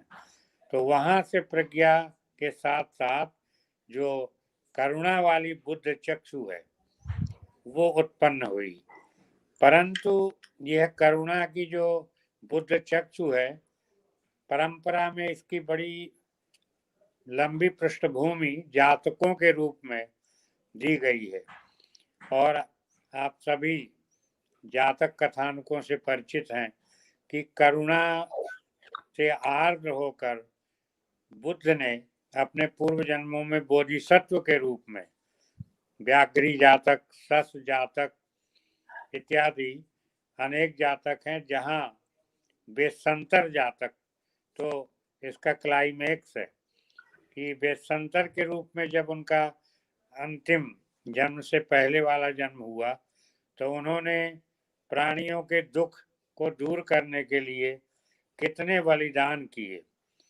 तो इसी प्रकार व्याघ्री जातक का कथानक है कि व्याघ्री सद्यः प्रसूत जो उसके शावक थे उनको भक्षण करने वाली थी, आर्द्र हो गए बोधिसत्व, और उन्होंने निश्चय किया कि मेरे शरीर के रहते हुए यदि कोई बुभुक्षा से पीड़ित होकर के प्राण अंत कर दे तो ये निरर्थक शरीर। तो ये पराकाष्ठा है। वैसे भी पारमिता के तौर पर दान पारमिता और शांति पारमिता, इनमें करुणा की पृष्ठभूमि पूरी तरह से सुस्पष्ट कर दी गई है।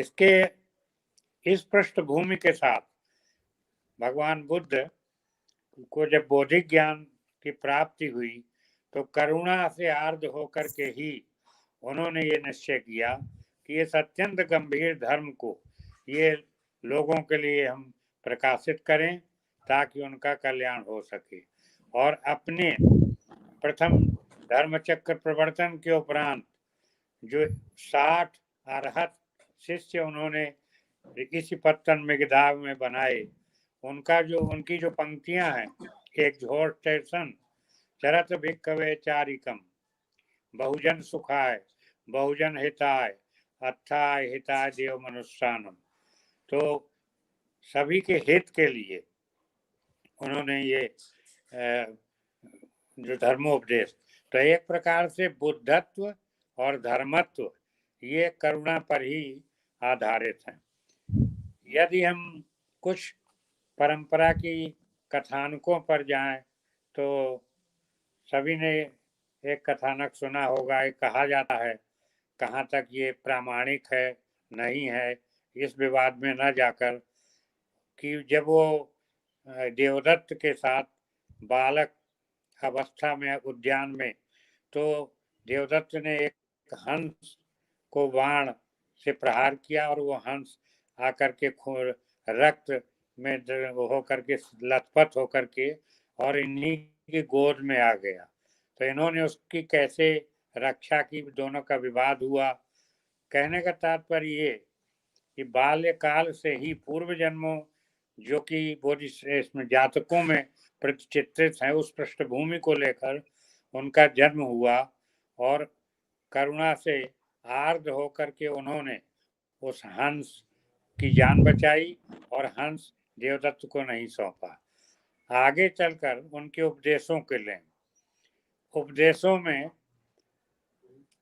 जो धम्मपद है उसकी एक गाथा और मेत्ता सुत्त की कुछ गाथाएं अच्छी तरह स्पष्ट कर देती हैं। मेत्ता सुत्त, मेत्ता और करुणा दोनों का बहुत ही निकट का संबंध है। जब कोई करुणा की व्युत्पत्ति कही है, कम पर दुखम दृष्ट्वा पर सत्य दुखेन दुखितम दृष्ट्वा कम ऋणाति इति करुणा। दूसरे के दुख को देख करके साधूनम हृदय प्रकंपनम करोति, जो मनोवृत्ति सज्जनों के हृदय को कंपन कर दे और वो दुखी प्राणी की हर प्रकार के सहायता के लिए तैयार हो जाए, इसी का नाम है करुणा। तो इस करुणा में ही बहुत ही घनिष्ठता से जुड़ा हुआ है मेत्ता, जिसमें मेत्ता सूत्र सूत्र निपात का एक प्रसिद्ध सूत्र है। तो माता यथा नियम पुत्रम आयुषा एक पुत्रम अनुरक्के एवं सभ्येषु भूतेषु मानसम भावये अपरिमाणम। जैसे माँ अपने इकलौते पुत्र के जीवन की रक्षा अपनी जान देके, इसी प्रकार एक आदर्श भिक्षु को चाहिए कि इतना विशाल मन बनाए दूसरों को दुखी देखकर कि जिसमें कोई सीमाएं ना हो। आप सुपरिचित है कि करुणा भी एक ब्रह्म विहार है, उत्तम अवस्था चित्त की, और इसको कहा गया अपमय्या। चारों को इनका कोई प्रमाण नहीं, कोई मेजरमेंट नहीं है, कोई कन्फाइनमेंट नहीं है, कोई बाउंड्री। विश्व के प्राणी मात्र के लिए करुणा का प्रसार, ये बुद्ध का आधारभूत दृष्टिकोण है। और इसी पर बाकी चीजें उनकी चलती हैं। फिर उनके जीवन के अनेक प्रसंग हैं जिसमें उन्होंने प्रत्येक स्तर के प्राणियों को दया करुणा से आर्द्र होकर उनको मार्ग दिखलाया, उनके जीवन में शांति। आप सभी अंगुलीमाल और थेरी गाथा में अनेक थेरियां हैं जो अपने पारिवारिक जीवन से त्रस्त होकर के बहुत ही पटाचारा पारिवारिक जीवन से संतानों की हानि, तो उनसे उनके प्रति भी भगवान बुद्ध द्रवित हुए और कितनों का जीवन उन्होंने अंगुलीमाल, वैशाली की जो नगर वधू थी आम्रपाली, स्तर का कोई मतलब नहीं था, वो देखा उन्होंने। अब ये उनके जीवन की बात है। मेरी समझ से करुणा का बुद्ध चिंतन में यदि बहुत बड़ी भूमिका है तो वो महायान में के बोधिसत्व में है। उसका प्रत्यक्ष साहित्यिक आनंद लिया जा सकता है बोधिचर्यावतार शांति देव का, जहाँ पर बोधिसत्व दूसरों के दुखों का अंत करने के लिए कितने प्रकार के व्रत लेता है, और उसकी एक प्रतिध्वनि हमारे पुराणों में, हिंदू पुराणों में, श्रीमद् भागवत में प्रहलाद से जब भगवान नृसिंह वरदान मांगने को कहते हैं तो वो उनकी उक्ति है कि न तो हम कामये राज्यम न स्वर्गम न पुनर्भवम कामये दुख तप्ता नाम प्राणिनाम आरती नाशनम।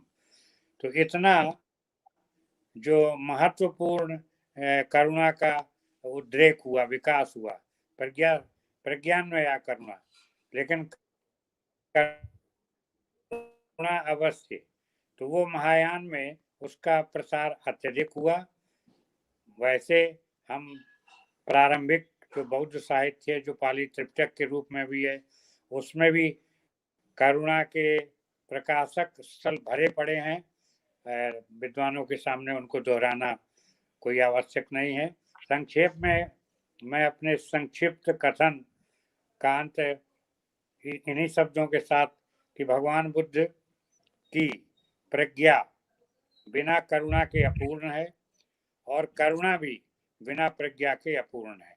उनके महाकारुणिक स्वरूप को समझने के लिए उनके इन दो चक्षुओं प्रज्ञा और करुणा पर समुचित ध्यान देना आवश्यक है। बस, धन्यवाद। धन्यवाद प्रोफेसर व्यास जी, आपका उद्बोधन बहुत ही विद्वत्तापूर्ण और लाभप्रद रहा।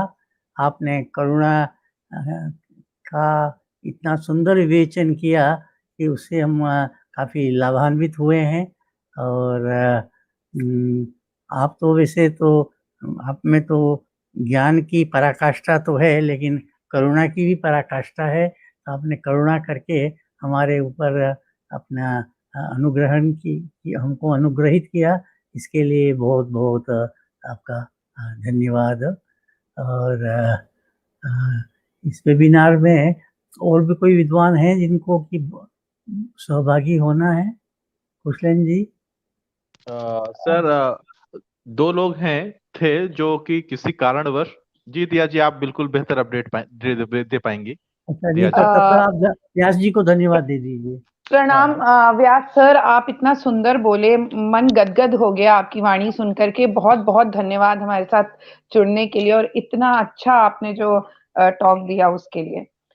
सर हमारे साथ अब और कोई नहीं है, ये अंतिम स्पीकर थे सर हमारे। और जी मैं धन्यवाद ज्ञापित करता हूं प्रोफेसर व्यास सर को। व्यास सर ने जो बातें अभी बताई बहुत ही स्पष्ट सरल शब्दों में, जैसा कि बुद्ध हमेशा कहा करते थे कि भाषा ऐसी होनी चाहिए, वो होनी चाहिए जो जन सामान्य को, जनमानस को भ्रमित ना करे, उन्हें स्पष्टता के साथ इस बात का आभास कराए, ज्ञान कराए कि वो सामने वाला क्या कहना चाहता है। और व्यास सर ने उतने ही स्पष्ट शब्दों में हमें वो बातें बताई, क्योंकि भाषा का मंतव्य ही है कि सरल से सरलतम की तरह प्रवाहित होना। और बहुत ही स्पष्ट शब्दों में सर ने इस बात को व्याख्यायित किया। बीच में सर ने एक प्रसंग उठाया था प्रहलाद का, तो वहीं से मुझे स्मरण हो पाया, जो भारतीय संस्कृति है, सनातन संस्कृति जो निरंतर प्रवाहमान है। चाहे हम देखते हैं एक क्रौंच पक्षी के वध से जो करुणा उत्पन्न होती है, उससे हमें दुनिया का सर्वोत्तम महाकाव्य रामायण प्राप्त हो जाता है। यह कृष्ण की ही करुणा थी, महाकरुणा थी, कि वह एक बहेलिये के द्वारा अपनी इस सांसारिक देह को त्यागते हैं। यह आचार्य शंकराचार्य की ही महिमा थी कि उन्होंने भारतवर्ष को एक करने के लिए चारों कोनों पर एक एक मठ की स्थापना की। तो भारत की जो संस्कृति है उसने ऐसे तमाम लोगों को हमको दिया है, प्रदान किया है। वो चेतना, वो परम चेतना समय समय पर आके हमको उस करुणा के मार्ग पे ले जाने के लिए सदैव वो उस मार्ग का हमको एक प्रकार से रास्ता दिखाया है। तो इन्हीं शब्दों के साथ मैं व्यास सर का बहुत बहुत धन्यवाद ज्ञापित करता हूं। और मैं professor S R Bhatt sir से रिक्वेस्ट करता हूं कि कंक्लूडिंग रिमार्क्स हमारे वेबिनार के लिए। A very warm welcome to you, Bhatt sir. धन्यवाद। भारतीय संस्कृति महनीय है, उदात्त है और सारे विश्व के लिए अनुकरणीय है। इस संस्कृति में अनेकों विभूतियां उत्पन्न हुई, जिन्होंने अपने उद्बोधनों से, अपने प्रवचनों से, अपने उद्गारों से भारत को ही नहीं सारे विश्व को आलोकित किया है। तो इन महापुरुषों में, इन विभूतियों में भगवान बुद्ध का भी बड़ा महत्वपूर्ण स्थान है। वे भारतीय संस्कृति के प्रस्तोता थे, भारतीय संस्कृति के उन्नायक थे भारतीय संस्कृति को अपनी पराकाष्ठा तक पहुंचाने वाले एक महान, उनको हम संत भी कह सकते हैं, संत थे, क्योंकि संत का काम जो है वह है संतम महानतम वसंतवत परहिते चरंतम, वसंत ऋतु की तरह वह दूसरों के हित में ही अपना पूरा संचरण करते थे। तो भगवान बुद्ध ने भी जो है वो वैसा ही जो है भारत के अनेक कोनों में और विदेशों में भी संचरण किया। अपने दैहिक दृष्टि से तो किया, लेकिन वाचिक दृष्टि से उनका जो संचरण है वो तो सारे विश्व में हुआ है। तो इसलिए यह बहुत ही आवश्यक है, उपादेय है कि हम भगवान बुद्ध के जो भी संदेश हैं उनको बार बार दोहराएं। जो धर्म उन्होंने प्रवर्तित किया वो चक्र के समान हमेशा घूमता रहना चाहिए। धम्मचक्र प्रवर्तन जो है वह केवल एक समय की वस्तु नहीं है। धम्मचक्र का प्रवर्तन जो है सदा सर्वथा होना चाहिए, और उस धम्मचक्र का प्रवर्तन करने से ही विश्व में स्थैर्य आ सकता है, विश्व में व्यवस्था रह सकती है, विश्व में शांति आ सकती है, विश्व में वैभव की भी प्राप्ति हो सकती है। तो भगवान बुद्ध के जो उपदेश हैं वह हमें बार बार उनका स्मरण करना चाहिए। हमारे यहाँ पर जो कुछ प्रतीक प्रस्तुत हुए हैं हमारे राजनीतिक धरातल पर भी, तो वो प्रतीक जो हैं वे भगवान बुद्ध के उपदेशों के प्रतीक हैं और स्मरण कराते हैं हमें बार बार कि हम उन उपदेशों का जो है उनको समझें, सीखें और उनका अनुकरण करें। तो इस दृष्टि से हमारा ये वेबिनार जो था यह बहुत ही महत्वपूर्ण था और बहुत ही समयानुकूल भी था, क्योंकि वैसे तो सर्वम दुखम तो भगवान बुद्ध ने कहा ही है, मानव जीवन जब तक अविद्याग्रस्त है, जब तक अपूर्ण है, दुख तो रहेगा। दुख जो है वो तो आगंतुक है, आता रहेगा। लेकिन वर्तमान काल में जो कोविड-19 आया है, ये एक ऐसा भयंकर संकट था जिसमें लाखों लोगों की जान चली गई, और इसका हम अब परित्राण के लिए उपाय तो हमने ढूंढ लिया है, लेकिन वो कितना सार्थक होगा ये तो समय ही हमको बतलाएगा। लेकिन भारतीय संस्कृति की जो विशेषता रही है वह परोपकार की। तो हमने जो भी वैक्सीन पैदा किया है वो केवल भारत के लिए ही नहीं है, वह विश्व कल्याण के लिए है। तो नेपाल वाले मांग रहे हैं, हम उनको देंगे। बांग्लादेश वाले मांग रहे हैं, ब्राज़ील ने तो अपना हवाई जहाज भेज दिया कि आप हमको वैक्सीन प्रोवाइड कर दीजिए। तो ये तो हमारा भारतीय संस्कृति का उदारता है कि हम जो है अपने की रक्षा तो करते हैं लेकिन दूसरों की भी रक्षा करते हैं। हम स्व का तो ध्यान रखेंगे, लेकिन स्व का अतिक्रमण करके पर का भी ध्यान हमें रखना। स्वर का तो रखना ही पड़ेगा, नहीं तो हम स्वर से पर की तरफ कैसे जाएंगे। लेकिन स्व में ही सीमित नहीं रह जाना है, हमें स्व से आगे बढ़ करके पर की ओर जाना है। वसुधैव कुटुंबकम की भावना को प्रस्तुत करना है। तो मैं सोचता हूँ कि इस दृष्टि से हमारी वेबिनार जो है यह कालानुरूप भी रही है, और इस वेबिनार में अनेक विद्वानों ने सहभागिता की। नंबर तो मेरे ख्याल से काफी 30 से भी ज्यादा विद्वानों ने इसमें पार्टिसिपेट किया है। और इसका प्रारंभ जो था वो परम पावन दलाई लामा जी, जो स्वयं करुणा के ही एक प्रतिरूप हैं, उनसे हुआ। तो पूरा वातावरण जो था हमारा वह एक प्रकार से स्पिरिचुअल हो गया था, आध्यात्मिक वातावरण रहा और उस आध्यात्मिक वातावरण में हमने वैचारिक मंथन भी किया, तो उससे हमारे विचार भी पुनीत हुए हैं और हो संभवतः हम सबके मस्तिष्क भी पवित्र हो गए होंगे, आचरण भी उस तदनुसार पवित्र होंगे, ऐसी आशा और आकांक्षा है। और हम चाहेंगे कि इस प्रकार के वेबिनार जैसे हमने किए हैं भगवान बुद्ध की वाणी को लेकर के, और हमारे अलग-अलग जो संत हैं, यहाँ की हमारी भारतीय संस्कृति की प्रकाशमान जो विभूतियाँ हैं, उनके विचारों को लेकर के भी इस प्रकार के वेबिनार हमेशा होने चाहिए, खास करके युवा पीढ़ियों के लिए, ताकि युवा पीढ़ी जो है वह इससे कुछ सीखे, कुछ समझे और अपने जीवन को सही दिशा में जो है वह उन्मुख कर सके। तो इस वेबिनार में वंदना और कौशलेंद्र ने बहुत ही ज़्यादा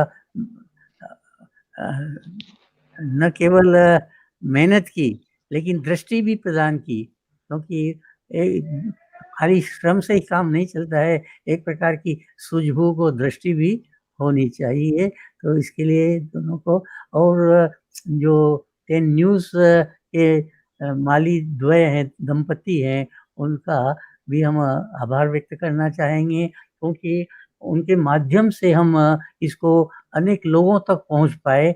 यह वेबिनार जो है खाली जो स्पीकर्स हैं उन्हीं तक सीमित नहीं रही, जो हियरर हैं, श्रोतागण हैं, उन पर भी ये पहुंची और काफ़ी श्रोतागणों ने, जैसा कि हमें सूचना वो देते रहते हैं, इससे बड़े रुचि लेकर के उन्होंने इसको जो ये देखा है और इसके लिए जो है हम श्रोता को भी के प्रति भी आभार व्यक्त करते हैं और आशा करते हैं कि हमारे जो भावी कार्यक्रम होंगे उसकी रूपरेखा जो है वो वंदना बतलाएंगी और उसमें हम जो है आपकी सहभागिता अवश्य ही चाहेंगे और जो विद्वान उसमें अपना विचार प्रस्तुत करना चाहेंगे उनको भी हम वेलकम करेंगे, स्वागत करेंगे। हमारी जो वेबिनार है यह समाज के सभी वर्गों के लिए है। जो अपने आप को दार्शनिक कहते हैं, मालूम नहीं वो दार्शनिक है या नहीं, लेकिन जो अपने आप को दार्शनिक कहते हैं उनके लिए भी ये है, भले ही वो कहें कि ये दार्शनिक नहीं है। बस तो दर्शन जो है वो पूरा जीवन है, खाली शुष्क तर्क ही दर्शन नहीं होता। अतः कुछ प्रतिक्रियाएं ऐसी आई थी कि इसमें दार्शनिकता नहीं है। दर्शन जो है वो सारे जीवन को अपने आप में समेटता है। जीवन दर्शन आवश्यकता जो है वह जीवन दर्शन की है और वह दर्शन जो है वह अपने व्यक्तित्व को समुन्नत करे, इसकी आवश्यकता है। पोथी पड़ी बड़ी जगह मुआ, पंडित भया न कोई। तो हमें तो खाली पोथी पढ़ने वाले नहीं चाहिए या पोथियों की रचना करने वाले नहीं चाहिए, हमको तो पंडित चाहिए। और पंडित कौन है? यह गुणवान स्वपंडित है, जो गुणी है वह पंडित होता है। तो हमको जो है हम चाहेंगे कि हमारी युवा पीढ़ी जो है वह पंडित बने और पंडित का कार्य जो है वह ज्ञान लाभ करना तो है, लेकिन उस ज्ञान का वितरण करना है समाज की सेवा के लिए, समाज के उत्थान के लिए। और जो हमारा चरम लक्ष्य जो है वह सुख है और सुख तभी होगा जबकि समृद्धि होगी, जबकि शांति होगी और जबकि जो है हम सही दिशा में अपने जीवन को यापन कर सकेंगे। तो यह चीज़ उपदेश देने की नहीं है, यह चीज़ जो है ये तो अपनाने की है, ग्रहण करने की है। और हमें संसार में जो भी ग्राह्य तत्व है, जहाँ कहीं से भी हमें उपलब्ध हो, हर किसी क्षेत्र में हो, हर किसी व्यक्ति से हो, हर किसी जीव जंतु से हो, हर किसी प्रकृति के कण कण से हो। मैंने एक लेख पढ़ा था, नेहरू का था, what a little payable tells us. एक छोटा सा पत्थर का टुकड़ा जो है वो भी हमें सीख देता है, उससे भी हमें सीखना चाहिए। ये उसने लेटर टू इंदिरा में लिखा था। और तो आवश्यकता ये है कि हम जो है अपने ज्ञान का सदुपयोग करें और उसको व्यावहारिक जामा पहनाएं। यदि हम ऐसा कर पाएंगे तो अवश्य ही जो है हमारे सारे प्रयास जो है यह सार्थक होंगे। तो मैं पुनः सबसे पहले तो श्रोताओं को धन्यवाद दूंगा, तत्पश्चात वक्ताओं को धन्यवाद दूंगा, तत्पश्चात माली द्वय को धन्यवाद दूंगा और उसके बाद में मैं वंदना और कौशल्य को भी धन्यवाद दूंगा। और तो कौशल्य बहुत बहुत धन्यवाद सर। आपने यह बहुत ही सरलता पूर्वक और एक प्रकार से कहा जाए एक अभिभावक के तौर पर हम सभी के सारे शंकाओं का सदैव निवारण जिस प्रकार से आपने भूत में किया है, अभी कर रहे हैं और उम्मीद है कि भविष्य में भी करते रहेंगे, उसके लिए आपका हृदय से धन्यवाद। मैं दिया जी को यहाँ आमंत्रित करता हूँ और फिर अंत में मैं बोलकर इस कार्यक्रम का समापन करेंगे हम। तो मैं उससे कुछ कहूँ उससे पूर्व डॉक्टर दिया वंदना शर्मा जी। धन्यवाद कौशलेंद्र जी। सबसे पहले मैं प्रोफेसर एस.आर. भट्ट सर का धन्यवाद करना चाहूंगी, जिनके मार्गदर्शन में हम लोग इस सेमिनार को जो है ऑर्गेनाइज करवा पाए। उनकी नॉलेज, उनकी विजडम और उनके मार्गदर्शन के बिना हम ये बिल्कुल नहीं कर पाते। और ये जो सेमिनार हुआ है ये बुद्ध की महाकरुणा और उनके आशीर्वाद से ही संभव हो पाया है। तो बुद्ध के चरणों में मैं झुककर उन्हें प्रणाम करती हूँ और साथ ही हमारे जो न्यूज़ 10 वाले हैं जिनके कारण हम लोग जो है जन जन तक पहुंच पा रहे हैं, उनको मैं धन्यवाद करती हूँ। Mali ji, Sunita ji, they have been extremely kind और दोनों ही मुझे सबसे ज्यादा महाकरुणा माली जी और सुनीता जी में दिखती है, क्योंकि कई बार ऐसा हो जाता है कि बैक स्टेज काफी प्रॉब्लम्स आ जाती हैं और बहुत ही शांति से, बहुत ही प्यार से दोनों सब कुछ हैंडल करते हैं। भट्ट सर ने एक बहुत अच्छी बात बोली कि यहाँ पे हम लोग जो है केवल दार्शनिक लोग आए, ऐसा नहीं चाहते। हम चाहते हैं कि आम आदमी, आम मनुष्य, आम शख्स जो है वहां पर, जो एक बिजनेसमैन है, जो एक टीचर है, वो हमारे साथ जुड़े, एक जो युवा है वो हमारे साथ जुड़े। Because philosophy is not something जो आप सिर्फ पढ़कर सीखते हैं। पढ़कर आप सिद्धांत सीख सकते हैं, फिलॉसफी तो लाइफ की होती है। आपको आपका संपूर्ण जीवन ही एक फिलॉसफी है। बुद्ध भी गौतम थे और गौतम से वो बुद्ध बने अपनी फिलॉसफीज के कारण। तो इसलिए हमारे जितने भी यंगर जेनरेशन हैं, जो आम लोग हैं, उनको हमारे साथ जुड़ना चाहिए। हमारा अगला सेमिनार जो होने वाला है, उसके अगला जो सेमिनार होगा, इन सब सेमिनार्स में हम चाहेंगे कि आप लोग आएं और हमारे साथ जुड़ें, क्योंकि AIPI का मेन एम ये नहीं है कि एक एकेडमिक काउंसिल या एक एकेडमिक इंस्टीट्यूशन बन के ही रह जाए। एक AIPI का मेन एम ये है कि ये आम आदमी तक पहुंचे, और चाहे वो भगवान बुद्ध की फिलॉसफी हो या शंकराचार्य का दर्शन हो या प्लेटो का हो, वो आम आदमी तक पहुंचा सके। So that is the main M of AIPI। इसी के साथ मैं कौशलेंद्र जी का धन्यवाद करना चाहूंगी, जिन्होंने 3 दिन बहुत ही सुंदरता से इस पूरे प्रोग्राम का जो है के सूत्रधार बने और हम सबको जो है इतना आनंद दिया। जितने भी हमारे स्पीकर्स थे उनको बहुत अच्छी तरह से एक माला में मोती की तरह पिरोकर हमारे समक्ष रखा। बहुत बहुत धन्यवाद डॉक्टर कौशलेंद्र जी। एंड बहुत बहुत धन्यवाद टू आवर व्यूअर्स, जिन्होंने हमें अप्रिशिएट किया और हमें इतने अच्छे कमेंट्स लिखे। हमारा अगला वेबिनार फरवरी में गौ माता पर रहेगा। हम चाहेंगे वो सभी लोग जो गौ माता के विषय में कुछ बोलना चाहते हैं या फिर हमारे सेमिनार में हमारे साथ जुड़ना चाहते हैं, वो हमें संपर्क करें, मुझे संपर्क करें। गौ माता के भी कंपेशन पर, क्योंकि जी बहुत ज्यादा कंपेशनेट है। और मेता सूत्र में तो माता का वर्णन आता है, तो गाय तो माता है, हर तरह से हमारी परोपकार करती है। बिल्कुल बिल्कुल सर, सेवा करती है। संपूर्ण ब्रह्मांड की माता है गौ, और सभी प्राणियों के ऊपर अपनी दया, अपनी का आशीर्वाद देती है। और ऐसी माता के लिए हम जो है एक वेबिनार कर रहे हैं, तो उसकी करुणा के ऊपर कर रहे हैं। आप सभी हमसे जुड़े, मुझे डॉक्टर कौशलेंद्र जी, प्रोफेसर S.R. भट्ट, हम सभी को ईमेल के, फोन के, फेसबुक के, व्हाट्सएप के जरिए से आप लोग संपर्क कर सकते हैं, हमारे साथ जुड़िए। जितना बड़ा ये आंदोलन होगा उतना ही हमारी माता को लाभ मिलेगा, और आप सब वहाँ हमारे साथ रहेंगे तो हमारा भी मनोबल बढ़ा रहेगा। इसी के साथ आप सभी को हमारे अगले सेमिनार में आमंत्रित करते हुए मैं आप सभी को धन्यवाद देती हूँ, और डॉक्टर कौशलेंद्र जी को एक बार फिर से आमंत्रित करती हूँ। नमो बुद्धाय। बहुत बहुत धन्यवाद आपका डॉक्टर शर्मा। आपने बहुत खूबसूरती के साथ अपने हमारे AIPI के वेबिनार के विषय में लोगों को बताया। मैं मूलतः बौद्ध अध्ययन का विद्यार्थी हूँ, यह कहते हुए मेरे चेहरे पे एक चमक सी आ जाती है, क्योंकि जैसा कि अगर मैं बुद्ध के बारे में या उनके करुणा के बारे में जो पिछले 3 दिन में हम लोग बोलते आए हैं, सुनते आए हैं, परस्पर उस पे हमने चीजों को आगे भी बढ़ाया है। बस मैं ज्यादा समय नहीं लूंगा, बस थोड़ी सी बात करना चाहूंगा बौद्ध अध्ययन का विद्यार्थी होने के नाते।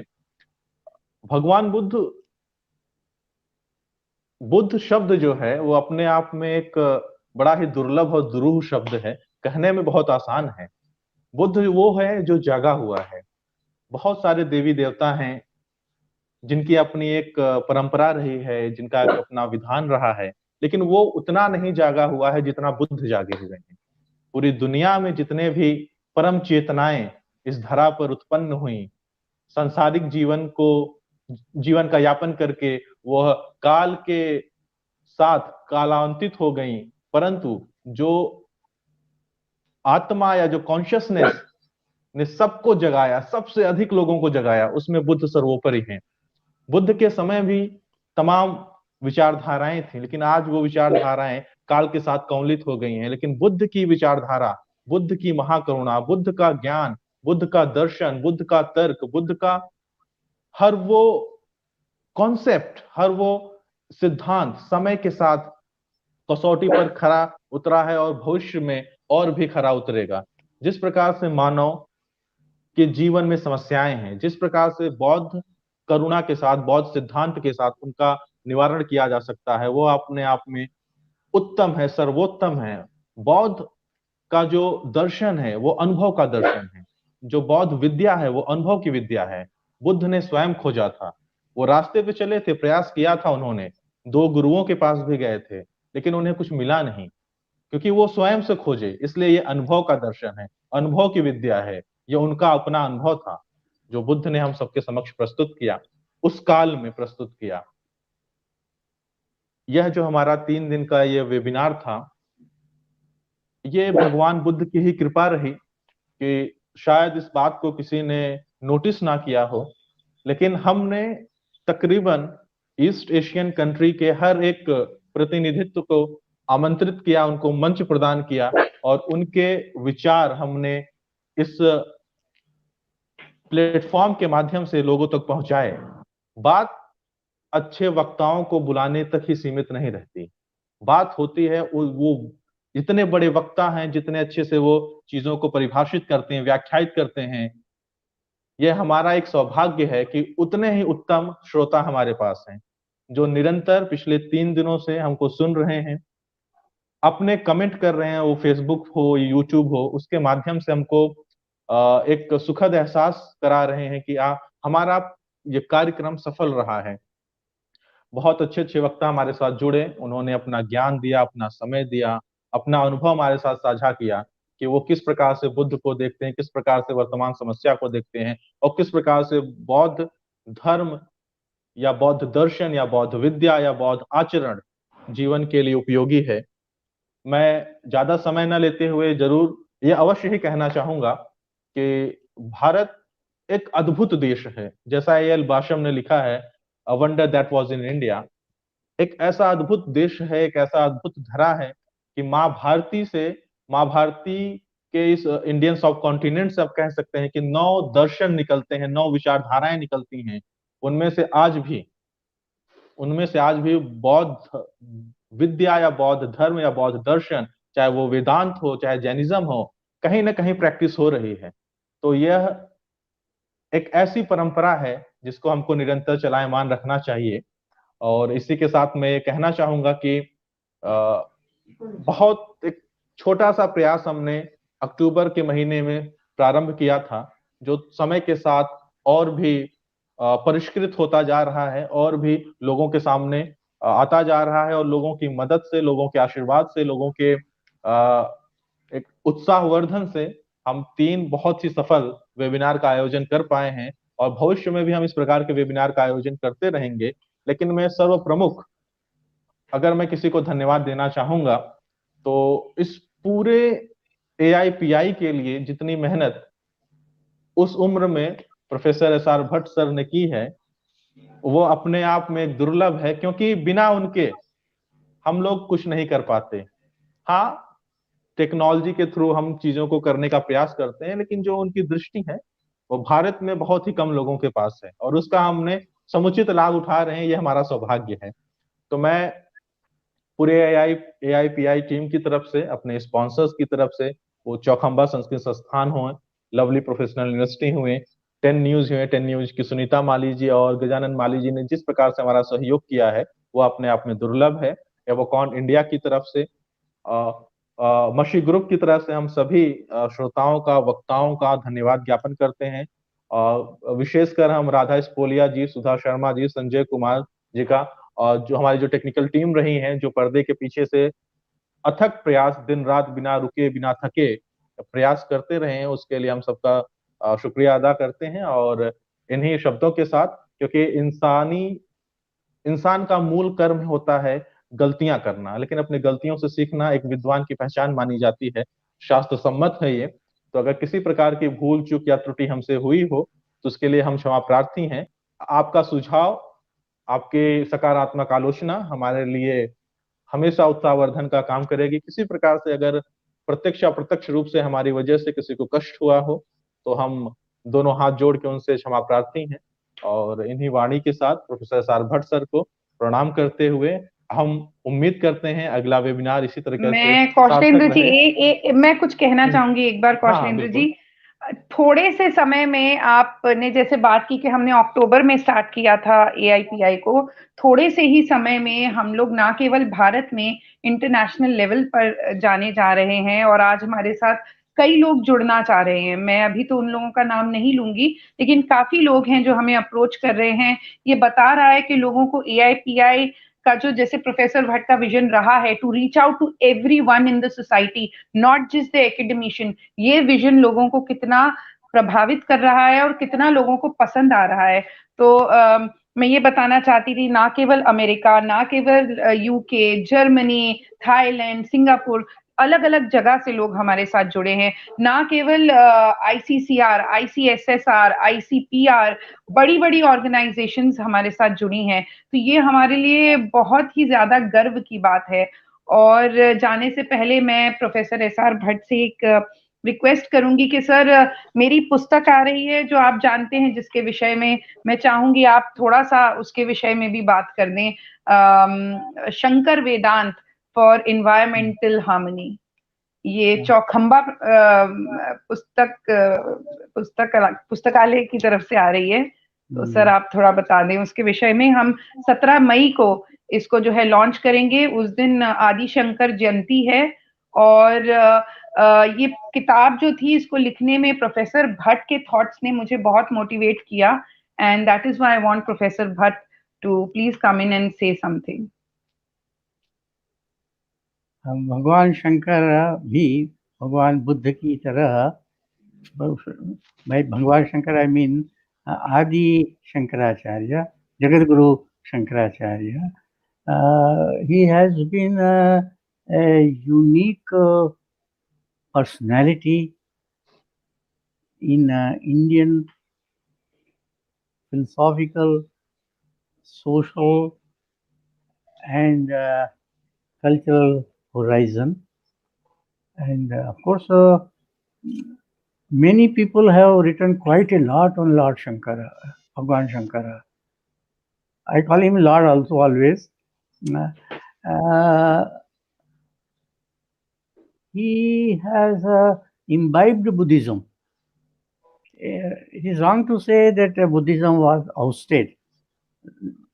Adi Shankaracharya accepted whatever is true, good and beautiful in Buddhism, and he spearheaded them, reformulated them. In fact, he was a harbinger of a new social order, and to write on Shankaracharya itself is earning merit. ये पुण्य का काम है, और वंदना जी ने इस पर भगवान शंकर के ऊपर नॉर्मली क्या होता है कि हम उनके जो दार्शनिक ग्रंथ है उन्हीं पर विचार जला कर लेते हैं। ब्रह्मसूत्र भाष्य है, गीता भाष्य है और उपनिषदों पे भाष्य है, लेकिन उनकी जो दूसरी स्तोत्र रचनाएं हैं वो भी बड़ी महत्वपूर्ण हैं, बड़ी गंभीर हैं, और उनमें काफ़ी नई चीज़ें हमको देखने को मिलती है। तो उनको लेकर के भी इन्होंने जो है अपनी रचना में महत्वपूर्ण योगदान दिया है, और उन्होंने जो है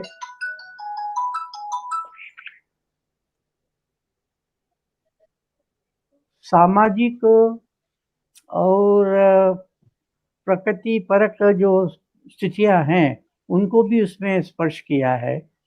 ये बहुत आवश्यक है।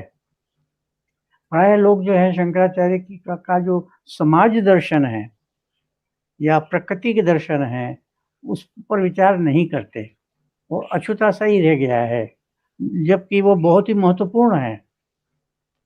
जिस ढंग से समाज व्यवस्था के बारे में उन्होंने विचार किया और जातिवाद की कुरीति का खंडन किया, जिस तरह से हमने प्रकृति को जो है मात्र एक साधन मान लिया, प्रकृति का जो साध्य रूप है उसको हमने भुला दिया, तो इस पर इन्होंने विचार किया है। ये इनके ग्रंथ का एक वैशिष्ट्य है, और मैं चाहूँगा कि इनके ग्रंथ का अधिक से अधिक प्रचार प्रसार हो, लोग उससे लाभान्वित हों, और एक प्रकार की उनकी जो मानसिक चेतना है उसमें परिष्कार भी हो, लोग नए ढंग से सोचें कि हम जो है किस प्रकार से भगवान शंकराचार्य का जो उपदेश है आदि शंकराचार्य का, उसको सही दिशा में प्रवृत्त करवा सकें, उसमें नई उद्भावनाएं ला सकें। मैं हमेशा ये कहता हूँ कि दार्शनिक चिंतन जो है एक अवरुद्ध जलाशय की तरह नहीं होता, और सतत प्रवाहित सरिता के सदृश होता है। तो नए नए जो है उद्भावनाएं आनी चाहिए, और इस प्रकार की उद्भावना वंदना जी ने प्रस्तुत करी है, तो इसके लिए मैं उनको धन्यवाद देता हूँ, अपना आशीर्वाद प्रदान करता हूँ। धन्यवाद सर, धन्यवाद, अनेक अनेक धन्यवाद। शंकर जयंती के अवसर पर यदि वो जो है रिलीज हो जाए तो सोने में सुहागा होगा। बहुत ही जी सर, धन्यवाद। भगवान बुद्ध और भगवान आदि शंकराचार्य के आशीर्वाद से आज हम इसके बारे में बात कर रहे हैं। आज बुद्ध का वेबिनार है और आदि शंकराचार्य जयंती पे ये रिलीज हो जाए, दोनों के आशीर्वाद से। दोनों तो नहीं कहने की बात है, दोनों एक ही है मेरे लिए, तो वो परब्रह्म हैं दोनों, तो उनके आशीर्वाद से सब संभव हो जाए, ऐसी मैं मंगल कामना करती हूँ सर। चलिए, बहुत बहुत बधाई हो आपको। Thank you so much, it was very wonderful webinar. मैं माली जी से और सुनीता जी से आग्रह करूंगा कि मैं इस वेबिनार को यहीं स्थगित करता हूं, ताकि हम अगला वेबिनार करने के लिए। नहीं, वो बोलना चाहे तो दो शब्द बोल सकते हैं। हाँ, जी, माली जी और सुनीता जी अगर